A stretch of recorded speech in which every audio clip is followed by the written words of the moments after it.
Hello everyone, my name is Tarun Singh Chufal and welcome to learning academy. तो आज हम lecture करने वाले हैं जिसमें हम एक्सरसाइज 1.1 के सॉल्यूशन करेंगे, जिसमें सिर्फ और सिर्फ ट्रांजिटिव रिलेशन हम प्रूव करेंगे, क्योंकि जितने भी क्वेश्चन थे हम सारे के सारे रिफ्लेक्सिव और सिमेट्रिक कर चुके हैं। बस हमने छोड़ा हुआ था ट्रांजिटिव। पिछले लेक्चर में हमने ट्रांजिटिव का कॉन्सेप्ट जाना, अब वही ट्रांजिटिव का कॉन्सेप्ट हम इन सभी क्वेश्चंस में अप्लाई करेंगे जिनको हमने छोड़ा हुआ था। हैं तो वैसे लगभग सारे ही। तो सबसे पहला क्वेश्चन देखते हैं जिसमें हमें बोला गया था determine relation R reflexive, symmetric और ट्रांजिटिव। इसमें हमसे ट्रांजिटिव भी मांगा था जो कि हमने छोड़ा हुआ था। तो ट्रांजिटिव देखते हैं। अच्छा, ट्रांजिटिव के लिए जो 3 बातें मैंने नोट करवाई थी वो बहुत ही अच्छी तरीके से आपको समझ में आनी चाहिए। अगर नहीं आई है तो पिछला लेक्चर जाके देखो और वहाँ पे समझ के आओ ये तीनों बातें क्या थी। और यही तीनों बातें हम हर लेक्चर में यानी कि हर रिलेशन में लगाएंगे जिसमें भी हमें ट्रांजिटिव चेक करना है। तो यहाँ हमें चेक करना है, देख लेते हैं। Relation R in the set A is equals to this defined by ये समथिंग। ठीक है, यहाँ पे मैंने इसको चेंज कर दिया था, मैंने बताया था 3x is equals to Y भी लिख सकते हैं। फिर हम इस सेट ए से x की वैल्यूज़ रखेंगे और बदले में हमें y मिलेगा। तो वो सारे ऑर्डर पेयर मैंने यहाँ पे लिखे हुए हैं। अच्छा, 5 कॉमा समथिंग क्यों नहीं रखा? क्योंकि 5 3 कितना हो जाता, 15, और 15 इस सेट में नहीं है। ये सब कुछ हम एक्सप्लेन कर चुके हैं। तो मैं सीधे जाता हूँ रिलेशन के पास। रिलेशन हमारे पास ये आएगा इस कंडीशन को फुलफिल करने के बाद।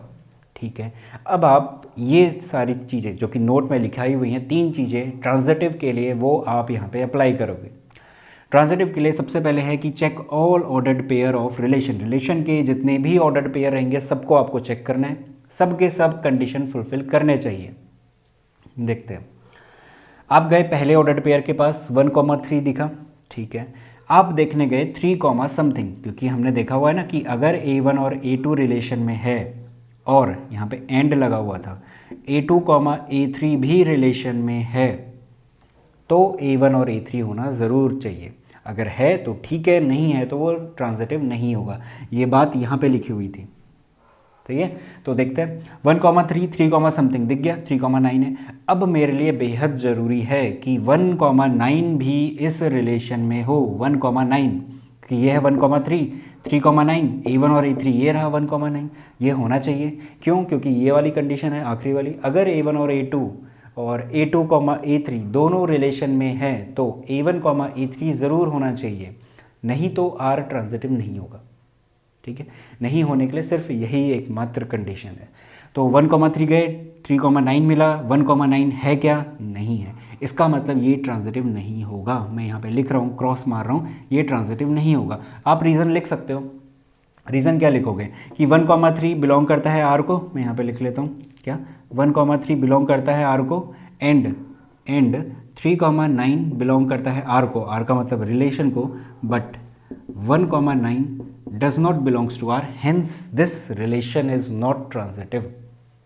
ठीक है, जहाँ तक बात क्लियर होगी। और एक ही ऑर्डर्ड पेयर काफ़ी है उस रिलेशन को चेक करने के लिए कि वो ट्रांजिटिव है या नहीं है। अगर नहीं है तो एक ही काफ़ी है, बाकी सारों को चेक करने की कोई ज़रूरत नहीं। अगर बाकी सारे ट्रांजिटिव की कंडीशन फुलफिल भी कर रहे हैं और ये नहीं कर रहा है तब भी हम कहेंगे ट्रांजिटिव नहीं है। ठीक है, तो पहला क्लियर है। दूसरा हम देखते हैं। तो दूसरे में कहता है relation R in set n of natural number defined by r is equals to x, y such that y is equals to x plus 5 and x should be less than 4। Natural number का सेट था। Natural number शुरू होता है 1, 2, 3, 4 so on infinity तक जाते हैं। इसने बोला x 4 से छोटा होना चाहिए, तो इस वजह से हम सिर्फ 1, 2, 3 रख पाएंगे x की जगह पे। ये सारी बातें हम कर चुके हैं, बट फिर भी रिवीजन के लिए मैं दोबारा बता दे रहा हूँ। तो रिलेशन क्या होगा, 1, 6, 2, 7 और 3, 8, ये रिलेशन रहा। अब यहाँ पे एक एक करके चेक करो जो कंडीशन कहती है। सारे के सारे ऑर्डर्ड पेयर चेक करने हैं। और 1,6 है, 6, समथिंग देखने जाओ। आप हो A1, A2 के पास, यहाँ पे मिल गया। अब आपको देखना है A2, A3 अगर है और फिर उसके बाद A1, A3 भी इस रिलेशन में है तो हम कहेंगे ये ट्रांजिटिव है। ठीक है, आप अभी यहाँ पे हो 1,6, 6, समथिंग है क्या? नहीं है, यानी कि आप अभी भी फर्स्ट स्टेप में ही हो। यानी कि इसमें इस वाले तरीके से आप करोगे। अगर A1 और A2 रिलेशन में है, बिलोंग्स टू R, और A2, A3 does not belongs to R, यानी कि रिलेशन में नहीं है, तो हम आगे नहीं जाएंगे, आगे नहीं जा सकते, और वहीं पे हम कह देंगे कि ये ट्रांजिटिव है। तो 1,6 है, 6 कॉमा समथिंग नहीं मिल रहा है, यहाँ नहीं जा रहा हो तो यहाँ भी नहीं जाना। इस तरीके से समझ सकते हो, समझने का तरीका है, ठीक है, क्योंकि यहाँ पे एंड लगा हुआ था, दोनों होने चाहिए थे, सिर्फ एक ही है। तो 1,6 है, 6 कॉमा समथिंग नहीं है, तो ये ट्रांजिटिव होगा, टिक मार दिया। 2,7, 7 कॉमा समथिंग होना चाहिए था, नहीं है, तो टिक मार दिया, क्योंकि यहीं पे रुकना है और यहीं पे हम कह देंगे ट्रांजिटिव है। 3,8 है, 8 कॉमा समथिंग देखने गए, नहीं मिला, पहले ही स्टेप में हो, तो अगेन ये ट्रांजिटिव है। तो कुल मिला के ये ट्रांजिटिव की कंडीशन को फुलफ़िल कर रहा है, तो हम कहेंगे कि ये क्या है, एक ट्रांजिटिव रिलेशन है, ठीक है। तो यही तरीका है इनको करने का। तो इन दोनों क्वेश्चन को नोट करो, इसके बाद हम नेक्स्ट वाला देखते हैं। तीसरा पार्ट देखते हैं क्वेश्चन नंबर 1 का। क्या कहता है, relation R in set A given है 1 2 3 4 5 6 as x comma y such that y is divisible by x. यानी कि ए क्रॉस ए ही तो करना पड़ेगा, इसमें दूसरा सेट गिवन नहीं है ना। ए क्रॉस ए करने पे जितने भी ऑर्डर्ड पेयर मिलेंगे उनमें से रिलेशन के सेट में सिर्फ वही जाएंगे जो इस कंडीशन को फुलफिल करेगा। कंडीशन क्या कहती है, वाई वाला डिविजिबल होना चाहिए एक्स से, यानी कि दूसरी पोजीशन पे जो भी ऑर्डर एलिमेंट रहेगा ऑर्डर्ड पेयर में वो डिविजिबल होना चाहिए पहली पोजीशन वाले एलिमेंट से। तो रिलेशन में मैंने ये सारे ऑर्डर्ड पेयर लिख लिए। ये कैसे आए, हम प्रीवियस जो लेक्चर करा था जहाँ पे हमने रिफ्लेक्सिव और सिमेट्रिक देखा था वहाँ देख चुके हैं, बट फिर मैं समझा देता हूँ। 1 1 1 2 ये सब तो आएंगे ही आएंगे, क्योंकि 1 डिवाइड करता है इन सबको। 2 2 3 3 4 4 5 5 6 6 ये भी आएंगे, क्योंकि ये खुद से डिविजिबल होता ही होता है। अच्छा 2,4 आएगा, क्योंकि 4 डिविजिबल बाई 2। 2,6 और 3,6 भी इसी तरीके से लिए जाएंगे, ठीक है।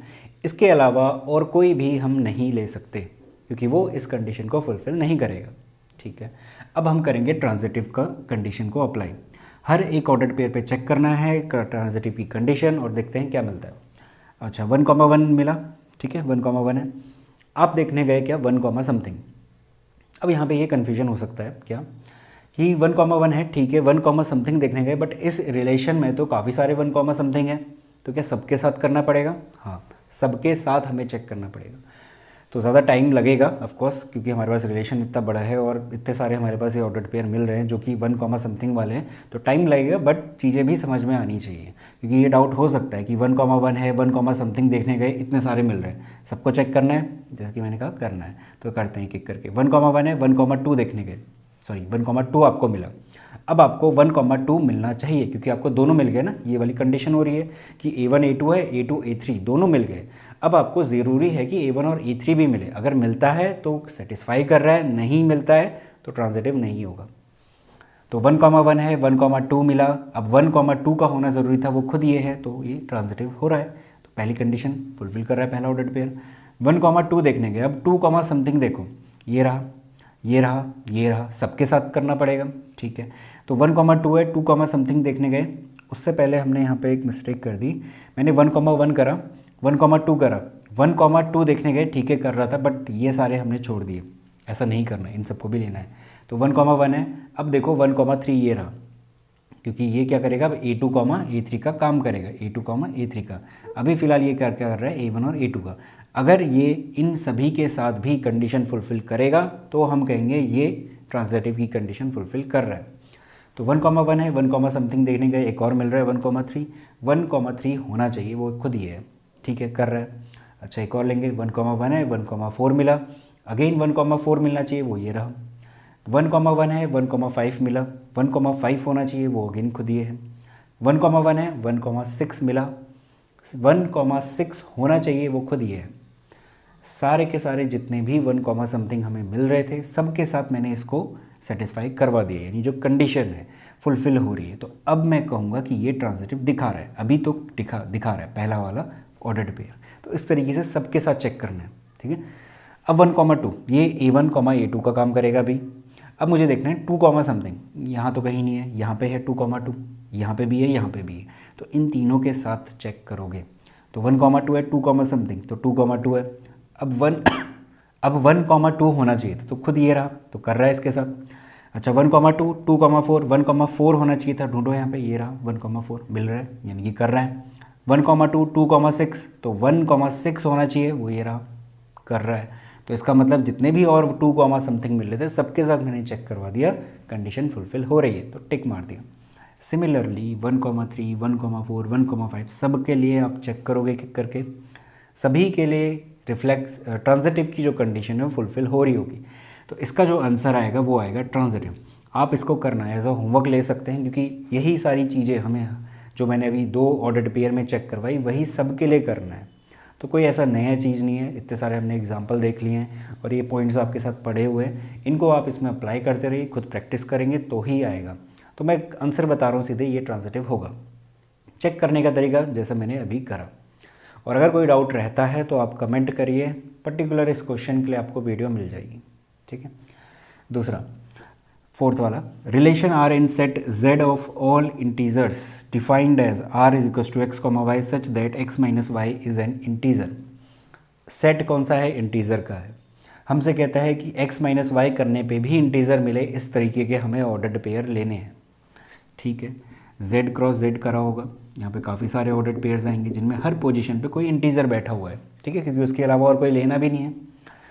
जब रिलेशन का सेट लोगे, रिलेशन में वो वाले ऑर्डर्ड पेयर लेने हैं जिनमें सब्ट्रैक्शन करने पे अगेन इंटीजर मिले। इंटीजर क्या होते हैं? 0, 1, 2, 3, -1, -2, -3, ये सारे के सारे इंटीजर्स होते हैं। पॉइंट वाले या इरेशनल वो सारे नहीं होते हैं, इस बात का ध्यान रखना, ठीक है। तो एक चीज़ सोच के बताओ, अगर मैं इन जनरल लेके चलता हूँ, मैं कहता हूँ कि x, y इस रिलेशन में है एंड y, z भी इस रिलेशन में है, लेट ले लिया। और यही ट्रांजिटिव रिलेशन को करने का तरीका होता है, शो करने का। ये मैंने पिछले लेक्चर में भी बताया था, जब ट्रांजिटिव करा था उसके बाद एक एग्जांपल बताया था। तो यही तरीका होता है, क्या? x, y आपने कोई भी जनरल एक ऑर्डर्ड पेयर मान लिया जो इस रिलेशन का है। हमें नहीं पता क्या इसमें एलिमेंट होंगे, बट हमने माना है कि इस r को बिलोंग करता है। इसका मतलब x और y क्या होंगे? इंटीजर होंगे, क्योंकि अगर इंटीजर नहीं है तो रिलेशन में भी कैसे जाएगा, ठीक है। x, y belongs to R and y, z belongs to R, क्योंकि ये कंडीशन हमारी किससे मैच करनी चाहिए? ट्रांजिटिव कंडीशन से।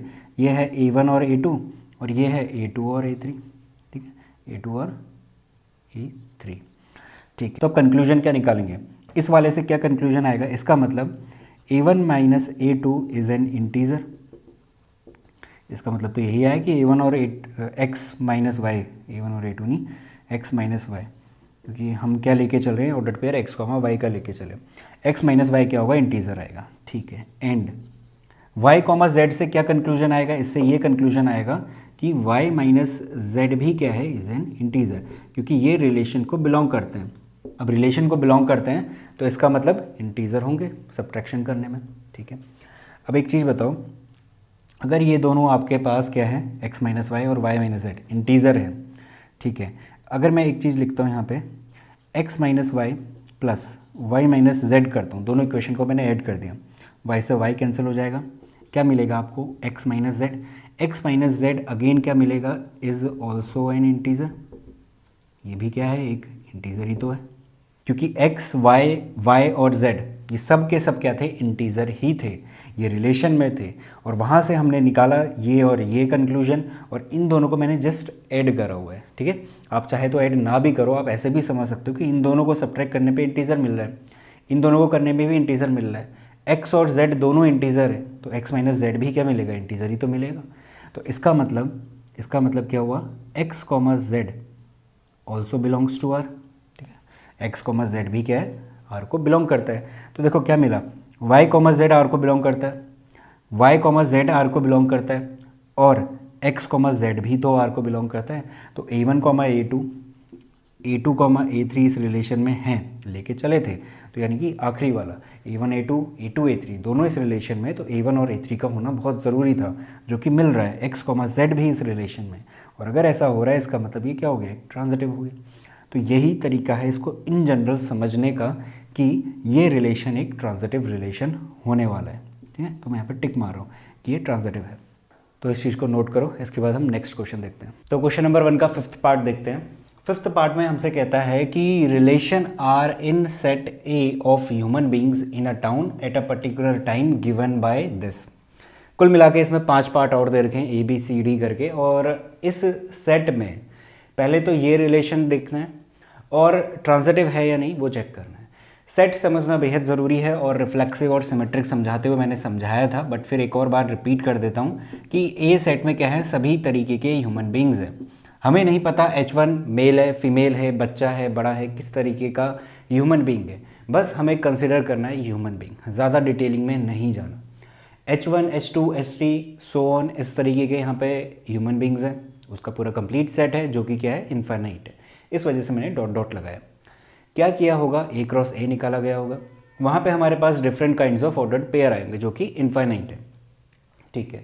उसमें हम क्या करेंगे, रिलेशन बैठाएंगे। रिलेशन क्या कहता है कि वो ऑर्डर्ड पेयर लेना उस ए क्रॉस ए से जिसमें x and y work at same place, इस तरीके का ऑर्डर्ड पेयर आना चाहिए। यानी कि वो ह्यूमन बींग्स आपको लेने हैं H1 और H2, सपोज दैट मैं कहता हूँ कि R में है, यानी कि रिलेशन में है। इसका मतलब क्या हुआ कि H1 और H2 जो भी जिस भी तरीके के ये ह्यूमन बींग है वो एक ही जगह पे काम कर रहे होंगे, x and y work at same place. तो अगर मैं ये लेके चल रहा हूँ, ठीक है, मुझे क्या करनी है, इसकी कंडीशन फुलफिल करनी है ट्रांजिटिविटी की, उसी को मैं यहाँ पे डायरेक्ट शो कर रहा हूँ अब की बार।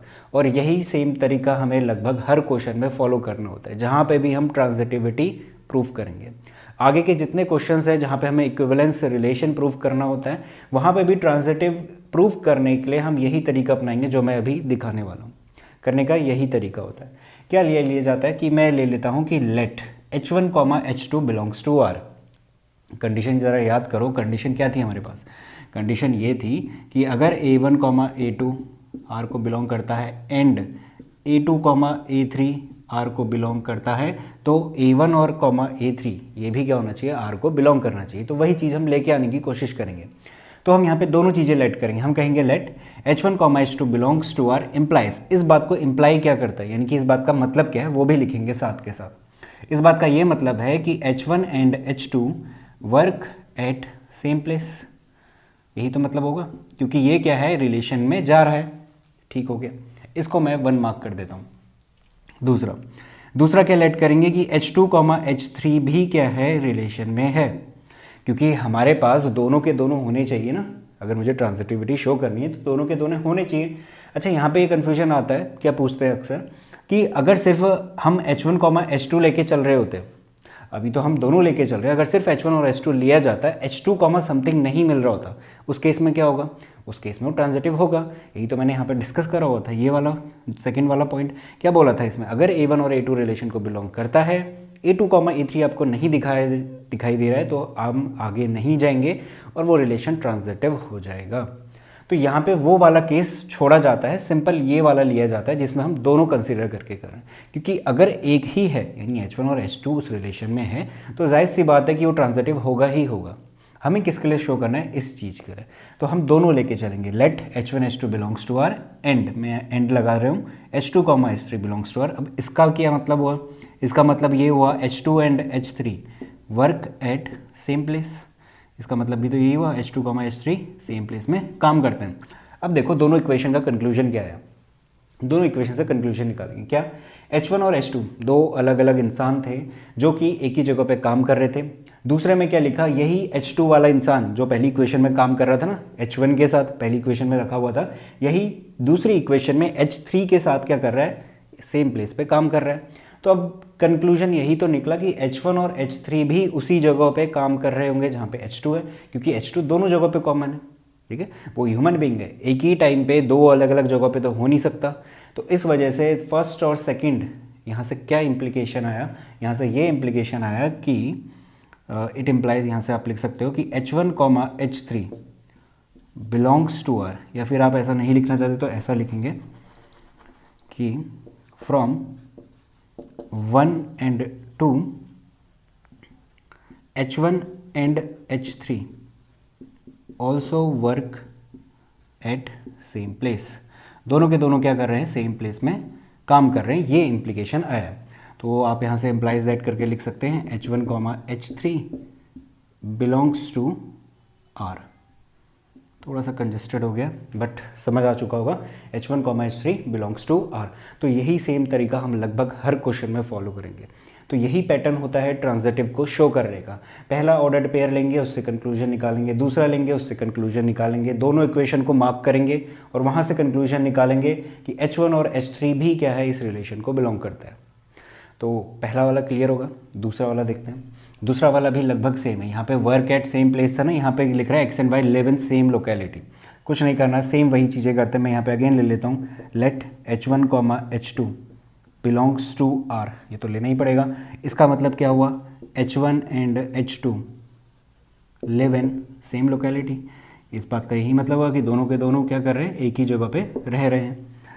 अच्छा, एंड H2, H3 ये भी लेके चलेंगे, बिलोंग्स टू R। इस बात का क्या मतलब हुआ, H2 and H3 live in same locality. ये हुआ 1, ये हुआ 2। H1, H2 सेम लोकेलिटी में है, H2, H3 भी सेम लोकेलिटी में है। इसका यही कंक्लूजन आया कि H1 और H3 भी सेम लोकेलिटी में होगा। तो यहाँ पे सिंपल लिख सकते हो, from 1 and 2 H1 and H3 also live in same locality, it implies H1, H3 belongs to R। तो इसका क्या मतलब आया, हम क्या लेके चले थे, H1 और H2 R को बिलोंग करता है एंड H2, H3 भी R को बिलोंग करता है। हमें क्या मिल गया, H1, H3 भी R को बिलोंग करता है। तो यही सिंपल सा तरीका है ट्रांजिटिविटी के लिए। ठीक है, आई होप ये दोनों के दोनों क्वेश्चन आपको समझ में आए होंगे। इन्हें नोट डाउन करो, इसके बाद नेक्स्ट पार्ट देखते हैं। तो सी पार्ट देखते हैं। सी पार्ट में हमारे पास रिलेशन गिवन है x, y such that x is exactly 7 centimetre taller than y। यानी x पोजीशन पे जो भी एलिमेंट बैठा होगा वो 7 सेंटीमीटर टॉलर होना चाहिए, बड़ा होना चाहिए y से। एग्जैक्टली वर्ड का यूज़ करें, इस बात का ध्यान देना। ठीक है, तो हम प्रोसीड करते हैं एज यूजुअल, जैसे अभी हम कर रहे थे। तो मैं लूँगा late H1, H2 belongs to R। सही हो गया। इसका मतलब क्या हुआ, it implies H1 is exactly 7 centimetre taller than H2। सही है, यही इसका कंक्लूजन आया कि H1 H2 से एग्जैक्टली 7 सेंटीमीटर टॉलर होगा, तभी तो रिलेशन के सेट में जा रहा है। ठीक, and H2, H3 belongs to R implies. अब इस बात का क्या मतलब हुआ, इस बात का ये मतलब हुआ कि H2 is exactly 7 centimetre taller than H3। ये रहेगा 1 और ये रहेगा 2। ठीक है, सब कुछ हमने वही स्टेप फॉलो करे जो इससे पहले क्वेश्चन में, 2 क्वेश्चन में हम करते हुए आ रहे थे। ठीक है, अब इसमें थोड़ा सा ध्यान देने वाली बात यह है, यहाँ पे जब हम क्या कर रहे हैं, न्यूमेरिकल के साथ डील कर रहे हैं। Numerical in the seven relation में उसने बोला 7 सेंटीमीटर टॉलर होना चाहिए, यानी कहीं ना कहीं नंबर्स के साथ हमें खेलना है। ठीक है, तो नंबर्स के साथ जब आप यूज़ करोगे तो ध्यान देना कि थोड़ा सा आप एग्जाम्पल से इसको ऑब्जर्व कर लो। मैं ले लेता हूँ कि H1 21 सेंटीमीटर है।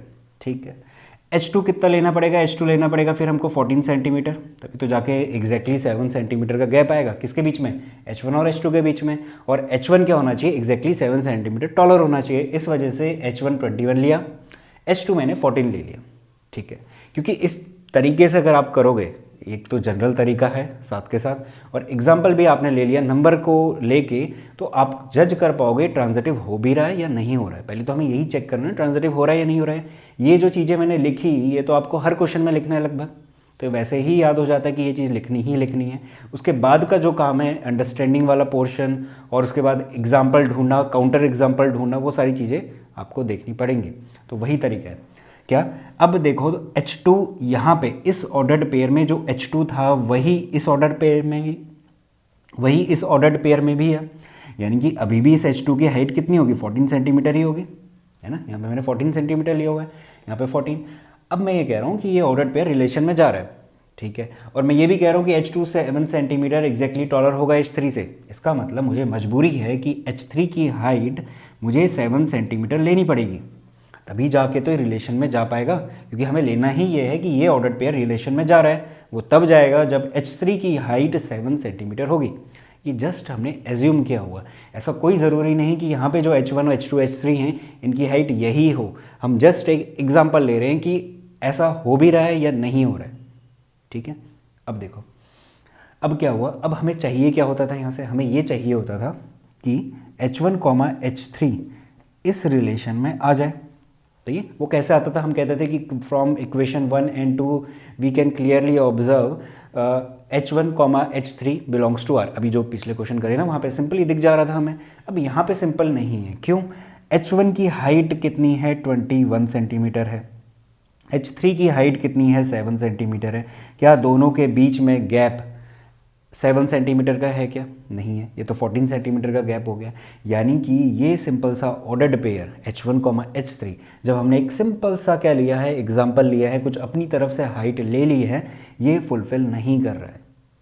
ठीक है, नहीं कर रहा है, does not belongs to R, नहीं आएगा। तो ये हमने क्या कर लिया, एक एग्जाम्पल की मदद से खुद को ऑब्जर्व कर लिया, खुद से ऑब्जर्व कर लिया कि ये ट्रांजिटिव नहीं होने वाला। पहले ऑब्जर्व तो करना पड़ेगा, तो हो गया ऑब्जर्व। ठीक है, अब क्या लिखोगे? अब सिंपल आप ये लिख सकते हो, आपने ये लेट वगैरह तो करा हुआ है, H1 H2 H2 H3। आप ऐसा भी कह सकते हो कि H1 की हाइट 21 है, H2 की 14, H3 की 7 लिख सकते हैं। ठीक है, बट मैं वैसे नहीं लिखा रहा हूँ, ये तो जस्ट एग्जाम्पल था, मैं इस चीज़ को हटा देता हूँ। चलिए लिख ही लेते हैं, ताकि आप अपने अगर नोट्स बना रहे हो तो वहाँ पे इस बात का मेंशन कर सको। ठीक है, मैंने लिखा हुआ है, बट आपको लिखने की ज़रूरत नहीं है अगर आप जनरल में इसको समझ जाओगे तो। अच्छा, अब जनरल में और क्या लिखना है, आप यहाँ से फिर ये लिखोगे फ्रॉम 1 एंड 2, आप ये लिखोगे कि H1 is not exactly 7 centimetre taller than H3, that is H1 H3 does not belongs to R। R यानी रिलेशन। तो यही चीज़ हमें लिखनी होती है। अगर आपने इतनी चीज़ें लिख ली, एग्जामिनर समझ जाएगा, आपको ट्रांजिटिविटी बहुत अच्छी तरीके से समझ में आती है। आपको ज़रूरी नहीं कि यहाँ पे ये जो मैंने एग्जाम्पल बताया है 21 ले लो, 14 ले लो, 7 ले लो, ये लिखो, बट आप अपनी अंडरस्टैंडिंग के लिए शुरुआत में इस बात को लिख सकते हो। और जैसा कि यहाँ से 1 एंड 2 से H1 क्या है, अब ये जनरल सी चीज़ है। क्या पहली इक्वेशन कहती है H1 7 सेंटीमीटर है H2 से, फिर दूसरी चीज़ कहती है कि H2 7 सेंटीमीटर टॉलर है H3 से। तो H1 और H3 के बीच में 7 सेंटीमीटर का डिफरेंस हो ही नहीं सकता, पॉसिबल ही नहीं है। तो इसी वजह से डायरेक्ट कंक्लूजन हम लिख सकते हैं। ये तो मुझे समझाना था, इस वजह से मैंने यहाँ पे 21, 14 और 7 इस तरीके से ले लिया। ठीक है, तो जहाँ तक है ये एग्जाम्पल क्लियर होगा, इसे नोट करो। इसके बाद मैं नेक्स्ट क्वेश्चन बताता हूँ। तो डी पार्ट में है हमारे पास एक रिलेशन गिवन है x, y such that x is wife of y। कहने का मतलब a क्रॉस a से उस तरीके के ऑर्डर्ड पेयर लेके आओ जहाँ पे पहली पोजीशन पे यानी x की जगह पे जो भी होगा वो एक फीमेल होगी और y जो भी होगा वो एक मेल होगा। क्योंकि मैं यहाँ पे एक इन जनरल सिचुएशन मान के चल रहा हूँ, कोई भी एक्सट्रीम सिचुएशन मान के नहीं चल रहा हूँ। इस वजह से मैं ये कहूँगा कि अगर x is wife of y लिखा हुआ है तो x का मतलब रहेगा फीमेल, ठीक है, और y का मतलब रहेगा एक मेल। सही, आपको भी इसी तरीके से लेना है और इसी तरीके से लेते हुए हम इस क्वेश्चन को अटेम्प्ट करेंगे। ठीक है, late H1 H2 belongs to R। और इसी क्वेश्चन में सबसे ज़्यादा मिस्टेक होती है। जनरली क्या करते हैं स्टूडेंट, इसमें ऊपर चीज़ें चेक करते हैं और जो 3 बातें मैंने लिखाई थी उसे फुलफिल नहीं करवाते हैं, जिस वजह से इसका आंसर गलत आता है। वो क्या कहते हैं कि ये ट्रांजिटिव नहीं होगा, जबकि ये ट्रांजिटिव है। देखना कैसे। अच्छा, मैंने कहा late H1 H2 belongs to R, ठीक हो गया। इसका क्या इम्प्लीकेशन आया? इसका इम्प्लीकेशन ये आया H1 is wife of H2, यही आया। अगर थोड़ा और डीप जाऊँ, जैसा कि मैंने कहा मैं जनरल सिचुएशन ले रहा हूँ, एक्सट्रीम नहीं ले रहा हूँ, तो ये क्या रहेगी, एक फीमेल रहेंगी, H1 फीमेल रहेंगी और H2 क्या रहेंगे, एक मेल रहेंगे। ठीक है, मैंने लगा दिया F और M। आपको क्वेश्चन जब आप सॉल्व कर रहे हो आपको लगाने की कोई ज़रूरत नहीं है, मैं एक्सप्लेनेशन दे रहा हूँ, इस वजह से समझाने के लिए लिख रहा हूँ। बाकी आप अगर क्वेश्चन अंडरस्टैंड कर जाते हो, आप ये पूरी की पूरी थ्योरी खुद से बना के भी लिख सकते हो, कोई प्रॉब्लम नहीं आती। ठीक है, अच्छा ये कंक्लूजन आया, ठीक हो गया। अब मुझे एंड लगाते हुए ये भी तो लिखना है कि H2, H3 भी बिलोंग करेगा R को, क्योंकि हमें दोनों लेने होते हैं ना, एंड का यूज़ होता है, A1 A2 and A2 A3 belongs to R। ठीक है, अगर मैं ऐसा लेता हूँ, इसका क्या मतलब आएगा, इसका ये मतलब आएगा कि H2 is wife of H3, है ना, यही आएगा इसका मतलब। H2 is wife of H3, क्योंकि वो रिलेशन में जा रहा है, रिलेशन में जा रहा है तो इसकी कंडीशन फुलफिल कर रहा होगा, तो यही लिखा जाएगा। अब अगर मैं रिलेशन के अकॉर्डिंग चलूँ, H2 का मतलब क्या होगा, H2 वाइफ है H3 के, तो इसका क्या मतलब होगा, इसको होना चाहिए फीमेल और H3 को होना चाहिए मेल, यही होगा। बट एक चीज़ समझो, ऊपर वाले में जब मैं पहली इक्वेशन में था, यहाँ पे H2 क्या था, मेल है।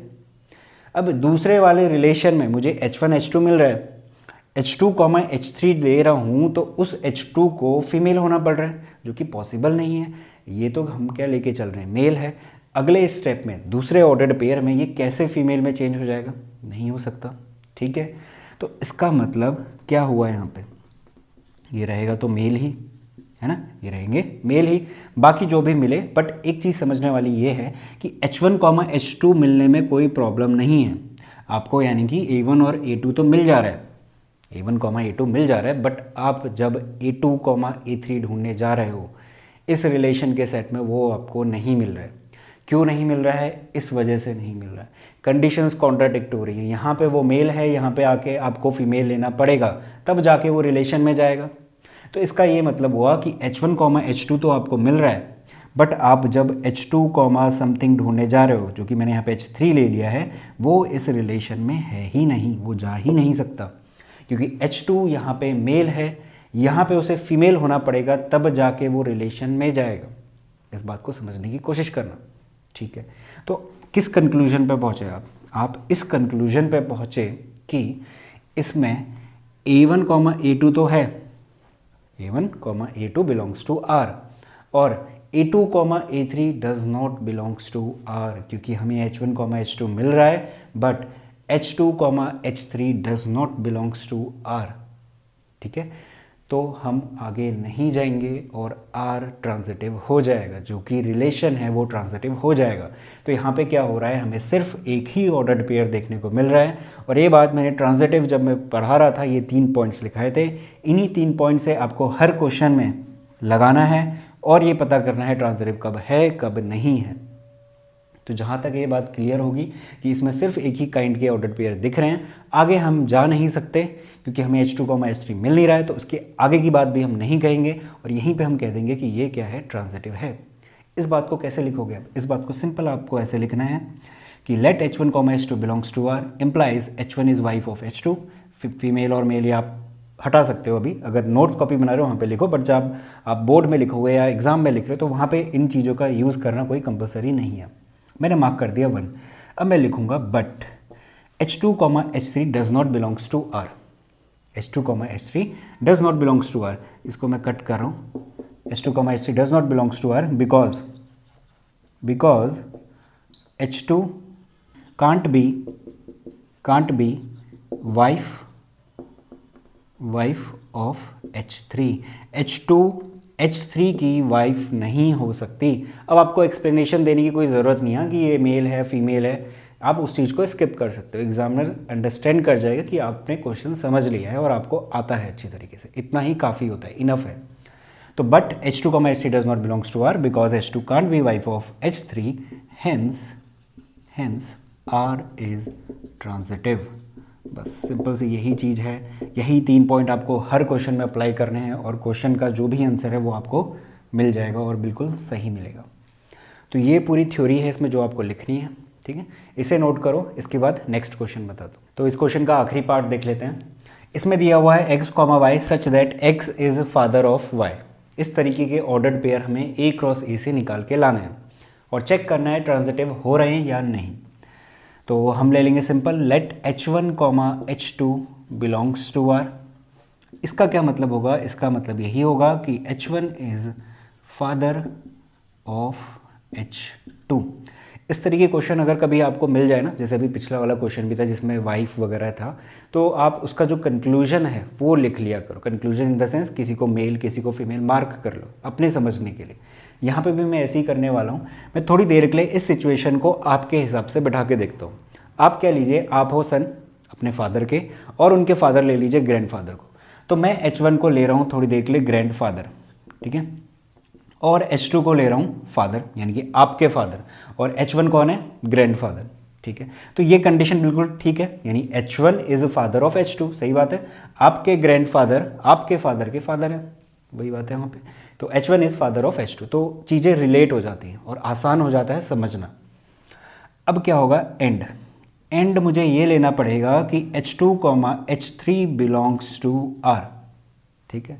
इसका क्या मतलब होगा, इसका ये मतलब होगा कि H2 is father of H3। अब इस वाले ऑर्डर्ड पेयर में H2 का मतलब क्या है, फादर है ना, वही फादर है F। ये किसके फादर है, आपके हैं। तो H3 कौन होगा, आप हो गए, यानी कि सन, मैंने S लिख दिया, ठीक है। तो अब कंडीशन देखो, H2 is father of H3, ठीक है, बिल्कुल सही बात है। H3 यानी कि आप के फादर कौन है, H2 है, तो वही बात यहाँ पे फुलफिल हो रही है, ठीक हो गया। मैं इसको ले लूँगा 1, इसको मैं ले लूँगा 2। अब ज़रा रिलेट करके देखो, क्या H1, H3 इस रिलेशन को बिलोंग करेगा क्या, नहीं कर सकता। H1 कौन है, H1 आपके ग्रैंडफादर हैं। H3 कौन है, आप हो। तो क्या आप अपने ग्रैंडफादर के सन हो, नहीं ना, किसके सन हो, H2 के सन हो, यानी कि अपने फादर के सन हो। तो इसका मतलब H1, H3 इस रिलेशन को बिलोंग नहीं कर सकता, सिंपल सा केस है।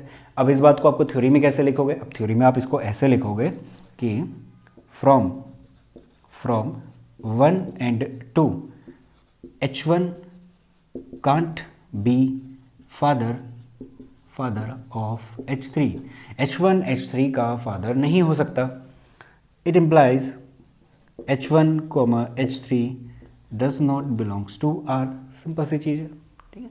तो जब आप चीज़ों को खुद पे या फिर एक एग्जाम्पल बना के समझते हो, इस तरीके के क्वेश्चन में चीज़ें बहुत आसान हो जाती हैं। और हमें वही सारी चीज़ें लिखनी है। अभी तक का हमने 4 से 5 क्वेश्चन कर चुके हैं, 5वां क्वेश्चन है, यही सेम चीज़ हम लगभग पिछले 4 क्वेश्चन में और ये 5वां मिला के 5 बार रिपीट कर चुके हैं। लिखने का पैटर्न की बात कर रहा हूँ, और यही पैटर्न हर ट्रांजिटिव वाले क्वेश्चन में हमें अपनाना है। आपको ध्यान रखना है इन 3 बातों का, ठीक है। तो इसे नोट करो, इसके बाद हम नेक्स्ट क्वेश्चन देखते हैं। तो तीसरा क्वेश्चन है, तीसरे क्वेश्चन हम रिफ्लेक्सिव और सिमेट्रिक कर चुके हैं, ट्रांजिटिव की बारी है। तो रिलेशन हमने देखा हुआ था, हमारे पास सेट है 1 2 3 4 5 6। रिलेशन है A, B such that B is equals to A+1, इसकी कंडीशन फुलफिल होनी चाहिए। एक एक करके एलिमेंट रखोगे एक ही जगह पे, एक ही जगह पे 1 रखा 2 मिला, 2 रखोगे 3 मिलेगा, 3 रखोगे 4 5 6, इस तरीके से ऑर्डर पेयर मिले। कुल मिला के ये आ गया हमारे पास रिलेशन का सेट। काफ़ी आसान हो गया क्या, ट्रांजिटिव चेक करना, क्योंकि इस तरीके का अगर आपके पास रिलेशन डायरेक्ट मिल जा रहा है, यहाँ पे डेफिनेशन लगाना बहुत आसान हो जाता है, हमने करा हुआ है, ठीक है। अब देखो करोगे क्या, हर एक ऑर्डर्ड पेयर चेक करना है। नोट में सबसे पहला पॉइंट यही है, check all ordered pair of relation. हर एक को देखोगे, पहला तो 1, 2 देख लेते हैं। 1, 2 है, अब आप देखोगे 2, समथिंग मिले, ठीक है, तो 2, 3 मिल गया। अब आपके लिए बेहद ज़रूरी है कि 1, 3 है ना, ये है 1 और ये है 3, क्योंकि 1, 2 मिल गया, 2, 3 मिल गया। अब आपके लिए ज़रूरी है कि 1, 3 इस रिलेशन में हो। अगर है तो ठीक है, हम आगे बढ़ जाएंगे, क्योंकि ये इसकी कंडीशन फुलफिल कर देगा। अगर नहीं है तो हम कहेंगे ये ट्रांजिटिव नहीं है। तीसरा पॉइंट यही तो था, A1 A2 और A2 A3 दोनों हैं रिलेशन में, मिले ना, 1, 2 2, 3 दोनों मिल गए। तो अब A1 और A3 ज़रूर होना चाहिए, नहीं तो R ट्रांजिटिव नहीं होगा। वही केस है यहाँ पे, देख लो 1, 2 है, 2, 3 है, बट 1, 3 नहीं है। इसका मतलब ये एक ट्रांजिटिव रिलेशन नहीं है। तो सॉल्यूशन सिंपल ऐसे ही यूज़ करना है, ये हमने रिलेशन लिखा हुआ है ऑलरेडी।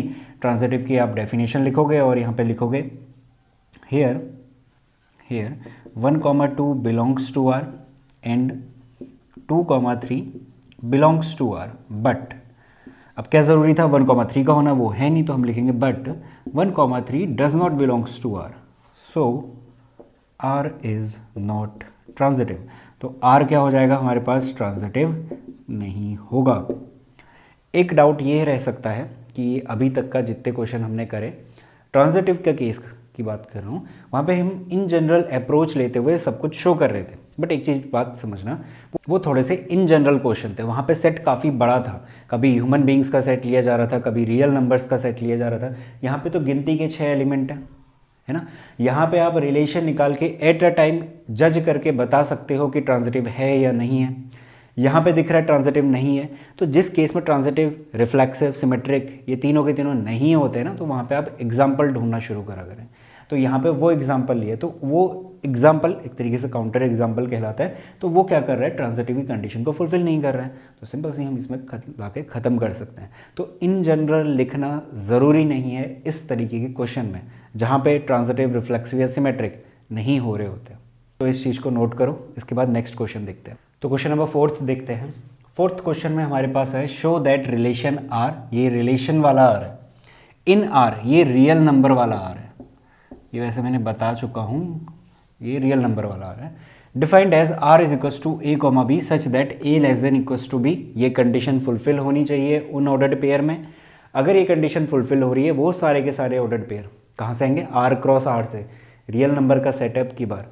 तो आर क्रॉस आर किया जाएगा, रियल नंबर खुद इनफाइनाइट है, ऑर्डर्ड पेयर भी इनफाइनाइट आएंगे। तो यहाँ पे काफ़ी सारे ऑर्डर्ड पेयर आने वाले हैं, है ना, A comma B such that A less than equals to B. But condition ध्यान देना, कंडीशन ये होनी चाहिए कि बी बड़ा होना चाहिए ए से, बड़ा या फिर बराबर, A less than equals to B, ठीक है। Is reflexive and transitive, reflexive और ट्रांजिटिव होगा बट सिमेट्रिक नहीं होगा, ये शो करना था इसमें। रिफ्लेक्सिव और सिमेट्रिक वाला केस देख चुके हैं, ट्रांजिटिव की बात करते हैं। मैंने समझाने के लिए रिलेशन के कुछ ऑर्डर्ड पेयर लिख दिए हैं, कुछ ही लिखे हैं, बहुत कम है, इनफाइनाइट हैं इसके अंदर, सारे के सारे नहीं लिख सकते। तो देखो 1,2 कंडीशन फुलफिल हो रही है ना, 2 क्या है, बड़ा है 1 से। 2,3 कंडीशन फुलफिल हो रही है, 2,2 कंडीशन फुलफिल हो रही है, क्योंकि लेस देन इक्वल्स टू बोला है, तो 2 less than equals to 2 equal तो है, तो सही बात है। 1,1 इस तरीके के ऑर्डर्ड पेयर इस रिलेशन में देखने को मिलेंगे, ठीक है। ट्रांजिटिव की डेफिनेशन लिखी आपने, ठीक है। करने का क्या तरीका होगा, जो सेट है काफ़ी बड़ा है, इनफाइनाइट है, जैसा कि मैंने बताया, जब आपके पास सेट काफ़ी बड़ा हो, इनफाइनाइट हो, उस केस में जाओ जनरल तरीका अपनाओ, और वहीं से हम ऑब्जर्वेशन लाएंगे कि ट्रांजिटिव हो रहा है या नहीं हो रहा है। पता लगाओ ट्रांजिटिव नहीं है, इनफाइनाइट के केस होते हैं जिसमें ट्रांजिटिव नहीं होता, और आप प्रूफ करने में लगे हो कि ये ट्रांजिटिव है, वो भी गलत हो जाएगा। बट जो तरीका मैं यहाँ पे लिख रहा हूँ, इस चीज़ को आप अगर फॉलो करोगे तो वो चीज़ गलत नहीं होगी, ठीक है। तो यहाँ पे है इनफाइनाइट रिलेशन, सेट, तो हम क्या करेंगे, जनरल अप्रोच अपनाएंगे जो अभी तक कर रहे थे। ह्यूमन बीइंग वाला क्वेश्चन लिया था, उन सभी में जो भी हमने तरीका अपनाया था वही तरीका हम यहाँ पे अपनाने वाले हैं। तो मैं क्या लूँगा, मैं लूँगा let A comma B belongs to R, R का मतलब रिलेशन है, ठीक है, ए कॉमा बी बिलोंग करते हैं आर को। इसका मतलब क्या होगा, ए कॉमा बी अगर रिलेशन के सेट में जा रहा है, इसका मतलब A less than equals to B रहा होगा, सही है, बिल्कुल सही बात है, ठीक है। एंड लगा के मुझे ये भी तो लेना पड़ेगा कि बी कॉमा सी भी इस रिलेशन को बिलोंग करता है। ये हो गया मेरे पास 1, ये हो गया मेरे पास दूसरा। अभी इसमें से क्या कंक्लूजन आएगा, इसमें से कंक्लूजन आएगा B less than equals to C है, ये हो गया 2, ठीक है। अगर आपको इनइक्वालिटी पढ़नी या समझ में आती है तो ठीक है, नहीं तो मैं भी एक एग्जांपल भी बता दूंगा। एग्जांपल ले लेते हैं, मैं यहाँ पे ले लेता हूँ ए को 1, बी को ले लेता हूँ मैं 2, ठीक है, सी को मैं ले लूँगा 3, सही हो गया, बिल्कुल सिमिलर कंडीशन है। A less than equals to B, 1 less than equals to 2, B less than equals to C, 2 less than equals to 3। एक छोटा सा एग्जांपल है, यहाँ पे जो तरीका चल रहा है वो इन जनरल चल रहा है, ए बी सी की वैल्यू कुछ भी हो जाए, इस तरीके की कंडीशन तो होने ही वाली है। मैंने समझाने के लिए यहाँ पे 1 2 3 ले लिया है, ठीक है। अच्छा, अब आप एक चीज़ ऑब्जर्व करो, ये रहा ए, ये रहा बी, दोनों जगहों पे है, ये रहा सी। अगर 1 2 से छोटा है, 2 3 से छोटा है, तो ऑफकोर्स सी बात है कि 1 3 से भी तो छोटा होगा। इस बात को मैं क्या इन जनरल ऐसा नहीं बोल सकता कि ए लेस देन इक्वल्स टू सी होगा।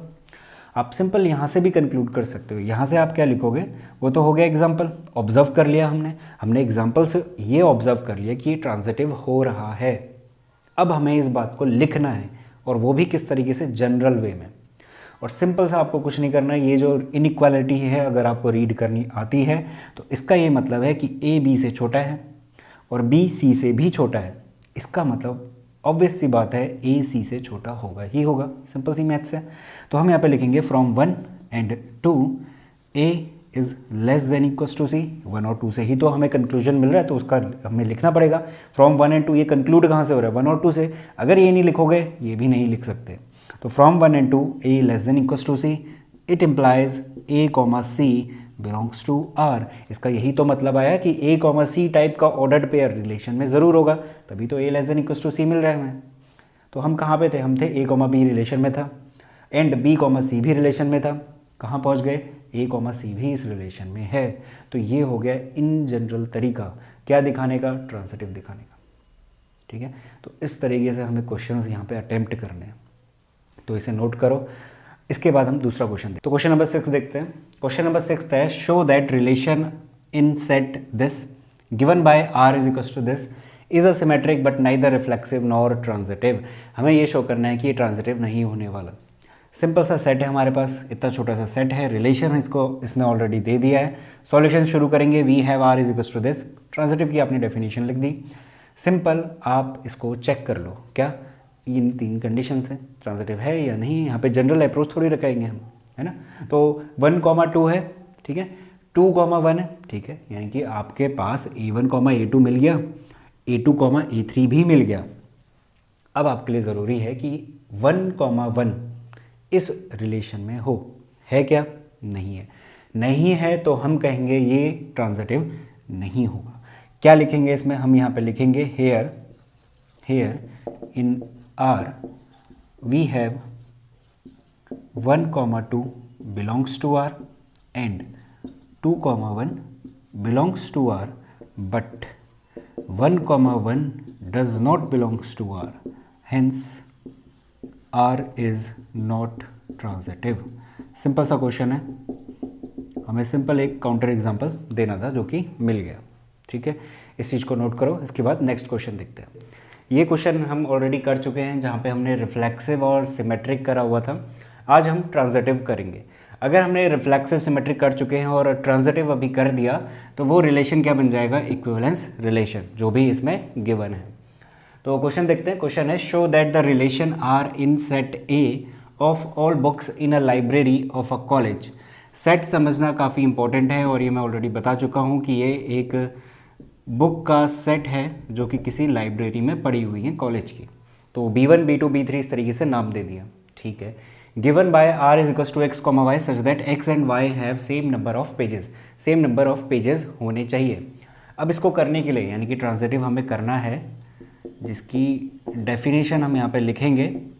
डेफिनेशन कहती है if A1, A2 belongs to R and A2, A3 belongs to R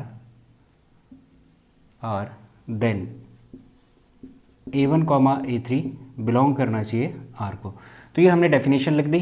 करने का क्या प्रोसीजर रहेगा, इसका जो भी प्रोसीजर है इसके बाद जितने भी क्वेश्चंस हैं जहाँ पे हमें ट्रांजिटिविटी शो करनी है लगभग सभी में सेम रहने वाला है। तो इससे पहले भी हम वैसे डिस्कस कर चुके हैं बट फिर भी यहाँ पे हम दोबारा करेंगे। करने का ये प्रोसीजर है कि हम ले लेते हैं let x, y belongs to R। इसका मतलब क्या होगा, अगर x, y बिलोंग कर रहे हैं R को, इसका मतलब x and y have same number of pages, same number of pages, और इसे मार्क कर लेंगे हम 1। दूसरा लेंगे और दूसरे में कहेंगे y, z belongs to R। अच्छा, यहाँ पे आप ऐसा भी कर सकते थे कि x, y ना लेके a, b भी ले सकते थे, बस नाम चेंज है, बाकी करने का प्रोसीजर सेम रहेगा। तो y, z belongs to R। अच्छा, ये रहेगा हमारे पास एंड लगा के, कंडीशन कहती है एंड लगा के ये दोनों ऑर्डर्ड पेयर होने चाहिए, वही हम ले रहे हैं। y, z belongs to R, इसका मतलब रहेगा y and z have same number of pages. और ये जो x, y, z लिए हैं हमने, ये बुक है, ठीक है, ये बुक के नाम है। वो एक अलग सेट है, यानी कि सेट सेम ही है बट मैंने नेमिंग डिफरेंट तरीके से करी, वो समझाने के पर्पज़ से लिखा हुआ था B1, B2, B3। हम इस क्वेश्चन में ट्रांजिटिव जब प्रूव कर रहे हैं x, y, z ये ऑर्डर्ड पेयर लिया है, 1 और 2 मार्क कर लिया। ठीक है, x and y have same number of pages, y and z have same number of pages. तो दोनों से क्या कंक्लूजन निकल के आया, दोनों से यही तो कंक्लूजन आया कि x और z का भी सेम नंबर ऑफ पेजेस होंगे। ठीक है, सिंपल सा चीज़ है ये तो यहाँ से हम कहेंगे from 1 and 2 x and z also have same number of pages, number of pages, x और z के पास भी सेम नंबर ऑफ पेजेस होंगे। ऑब्वियस सा कंक्लूजन है। ठीक है, इसका मतलब क्या हुआ, x, z बिलोंग करेगा R को, है ना। x, z अगर R को बिलोंग कर रहा है, इसका मतलब यही आया कि x और z के सेम नंबर ऑफ पेजेस है, R ये हमारे पास रिलेशन है। तो अगर x और z same number of pages रख रहा है तो इसका मतलब x, z बिलोंग करेगा r को, हेंस r इज ट्रांजिटिव। तो r क्या हो गया यहाँ पे, ट्रांजिटिव। और यही करने का तरीका है, हमसे शो बोला था, शो करो कि ये एक इक्विवेलेंस रिलेशन है। हमने रिफ्लेक्सिव कर दिया, सिमेट्रिक कर दिया, और ट्रांजिटिव करने का ये तरीका है। कंडीशन बिठाई, कंडीशन देखो a1 a2 a2 a3 अगर रिलेशन में है तो हमने ले लिया x, y, y, z relation में है, और यहाँ से क्या कंक्लूड करवा दिया, x, z भी इस रिलेशन में है। तो यही सेम प्रोसीजर जब भी हम ट्रांजिटिविटी प्रूव करेंगे, शो करेंगे, लगभग हर क्वेश्चन में हमें अपनानी है। बस चेंज क्या होगा, चेंज होंगी हमारी कंडीशंस। इस वाले क्वेश्चन में इस तरीके की कंडीशन है, अगले वाले क्वेश्चन में डिफरेंट आएगी, बट करने का प्रोसीजर यही रहने वाला, यही डेफिनेशन है और यही प्रोसीजर है। तो इसे नोट करो। इसके बाद मैं नेक्स्ट क्वेश्चन लेता हूँ जहाँ पे हमें अगेन ट्रांजिटिविटी देखनी है। इसमें कहता है show that the relation R in set A set हमें गिवन है 1 2 3 4 5 है, given by R is equals to a, b such that mod a minus b is even is an equivalence relation. इसके बाद भी क्वेश्चन है जो कि हम ऑलरेडी कर चुके हैं, इस वजह से मैंने आगे क्वेश्चन नहीं लिखा, क्योंकि हमें सिर्फ ट्रांजिटिविटी प्रूफ करनी है। ट्रांजिटिविटी के लिए डेफिनेशन लिखी जाएगी, उसके बाद करने का क्या तरीका है वो देखते हैं। सेट हमारे पास गिवन है, सेट 1 2 3 4 5 है। रिलेशन में कौन से ऑर्डर्ड पेयर जाएंगे जिनका कि मॉड करने पे और सब्ट्रैक्ट करने पे क्या आए, इवन नंबर मिले। तो करने का वही अगेन सेम तरीका है। मैं यहाँ पे ले लूँगा let a, b belongs to r। आप x, y belongs to r ऐसा भी लिख सकते हैं, a, b belongs to r। इसका मतलब क्या होगा कि मॉड a माइनस बी क्या है, इवन है, ठीक है। And b, c belongs to r, इसका क्या मतलब होगा, mod b minus c is even. इस बात का भी सेम मतलब निकल के आएगा, ठीक है। इसको फर्दर थोड़ा और सिंप्लीफाई करते हैं। सिंप्लीफाई करने का पर्पस यही है क्योंकि a और b यानी कि फर्स्ट और सेकंड इक्वेशन से हमें क्या करना है, कंक्लूजन डिराइव करना है। किसके लिए, a और c के लिए। अच्छा, a माइनस बी किसके अंदर है, मॉडुलस के अंदर लगा हुआ है। अब एक बात बताना, मॉड के अंदर a माइनस बी की वैल्यू है, ये अगर निगेटिव आए या पॉजिटिव आए, कुछ भी आए, मॉडुलस अपना काम कर देगा, ठीक है। बट एक चीज़ बताना, a माइनस बी अगर पॉजिटिव आ रहा है या नेगेटिव आ रहा है, कुछ भी आ रहा है, रहेगा तो वो इवन नंबर ही, क्योंकि हमारे पास 2 लिखूँ या -2 लिखूँ, दोनों ही क्या कहलाते हैं, इवन नंबर कहलाते हैं। ये भले ही क्या हो रहा है, 2 से डिविजिबल हो रहा है, बट नेगेटिव का -1 देगा, ये भी 2 से डिविजिबल हो रहा है, पॉजिटिव का 1 देगा। इस केस में यानी कि जब मॉड लगाया जाएगा तो दोनों ही क्या बन जाएंगे, प्लस बन जाएंगे, ठीक है। बट एक चीज़ समझना, a माइनस बी, अगर मैं सिर्फ a माइनस बी कह रहा हूँ, मॉड हटा रहा हूँ, a माइनस बी कह रहा हूँ, तो क्या वो इवन होगा या नहीं होगा, बिल्कुल होगा। वो या तो 2 आ सकता है या फिर -2 आ सकता है, वो या तो 4 आ सकता है या फिर -4 आ सकता है।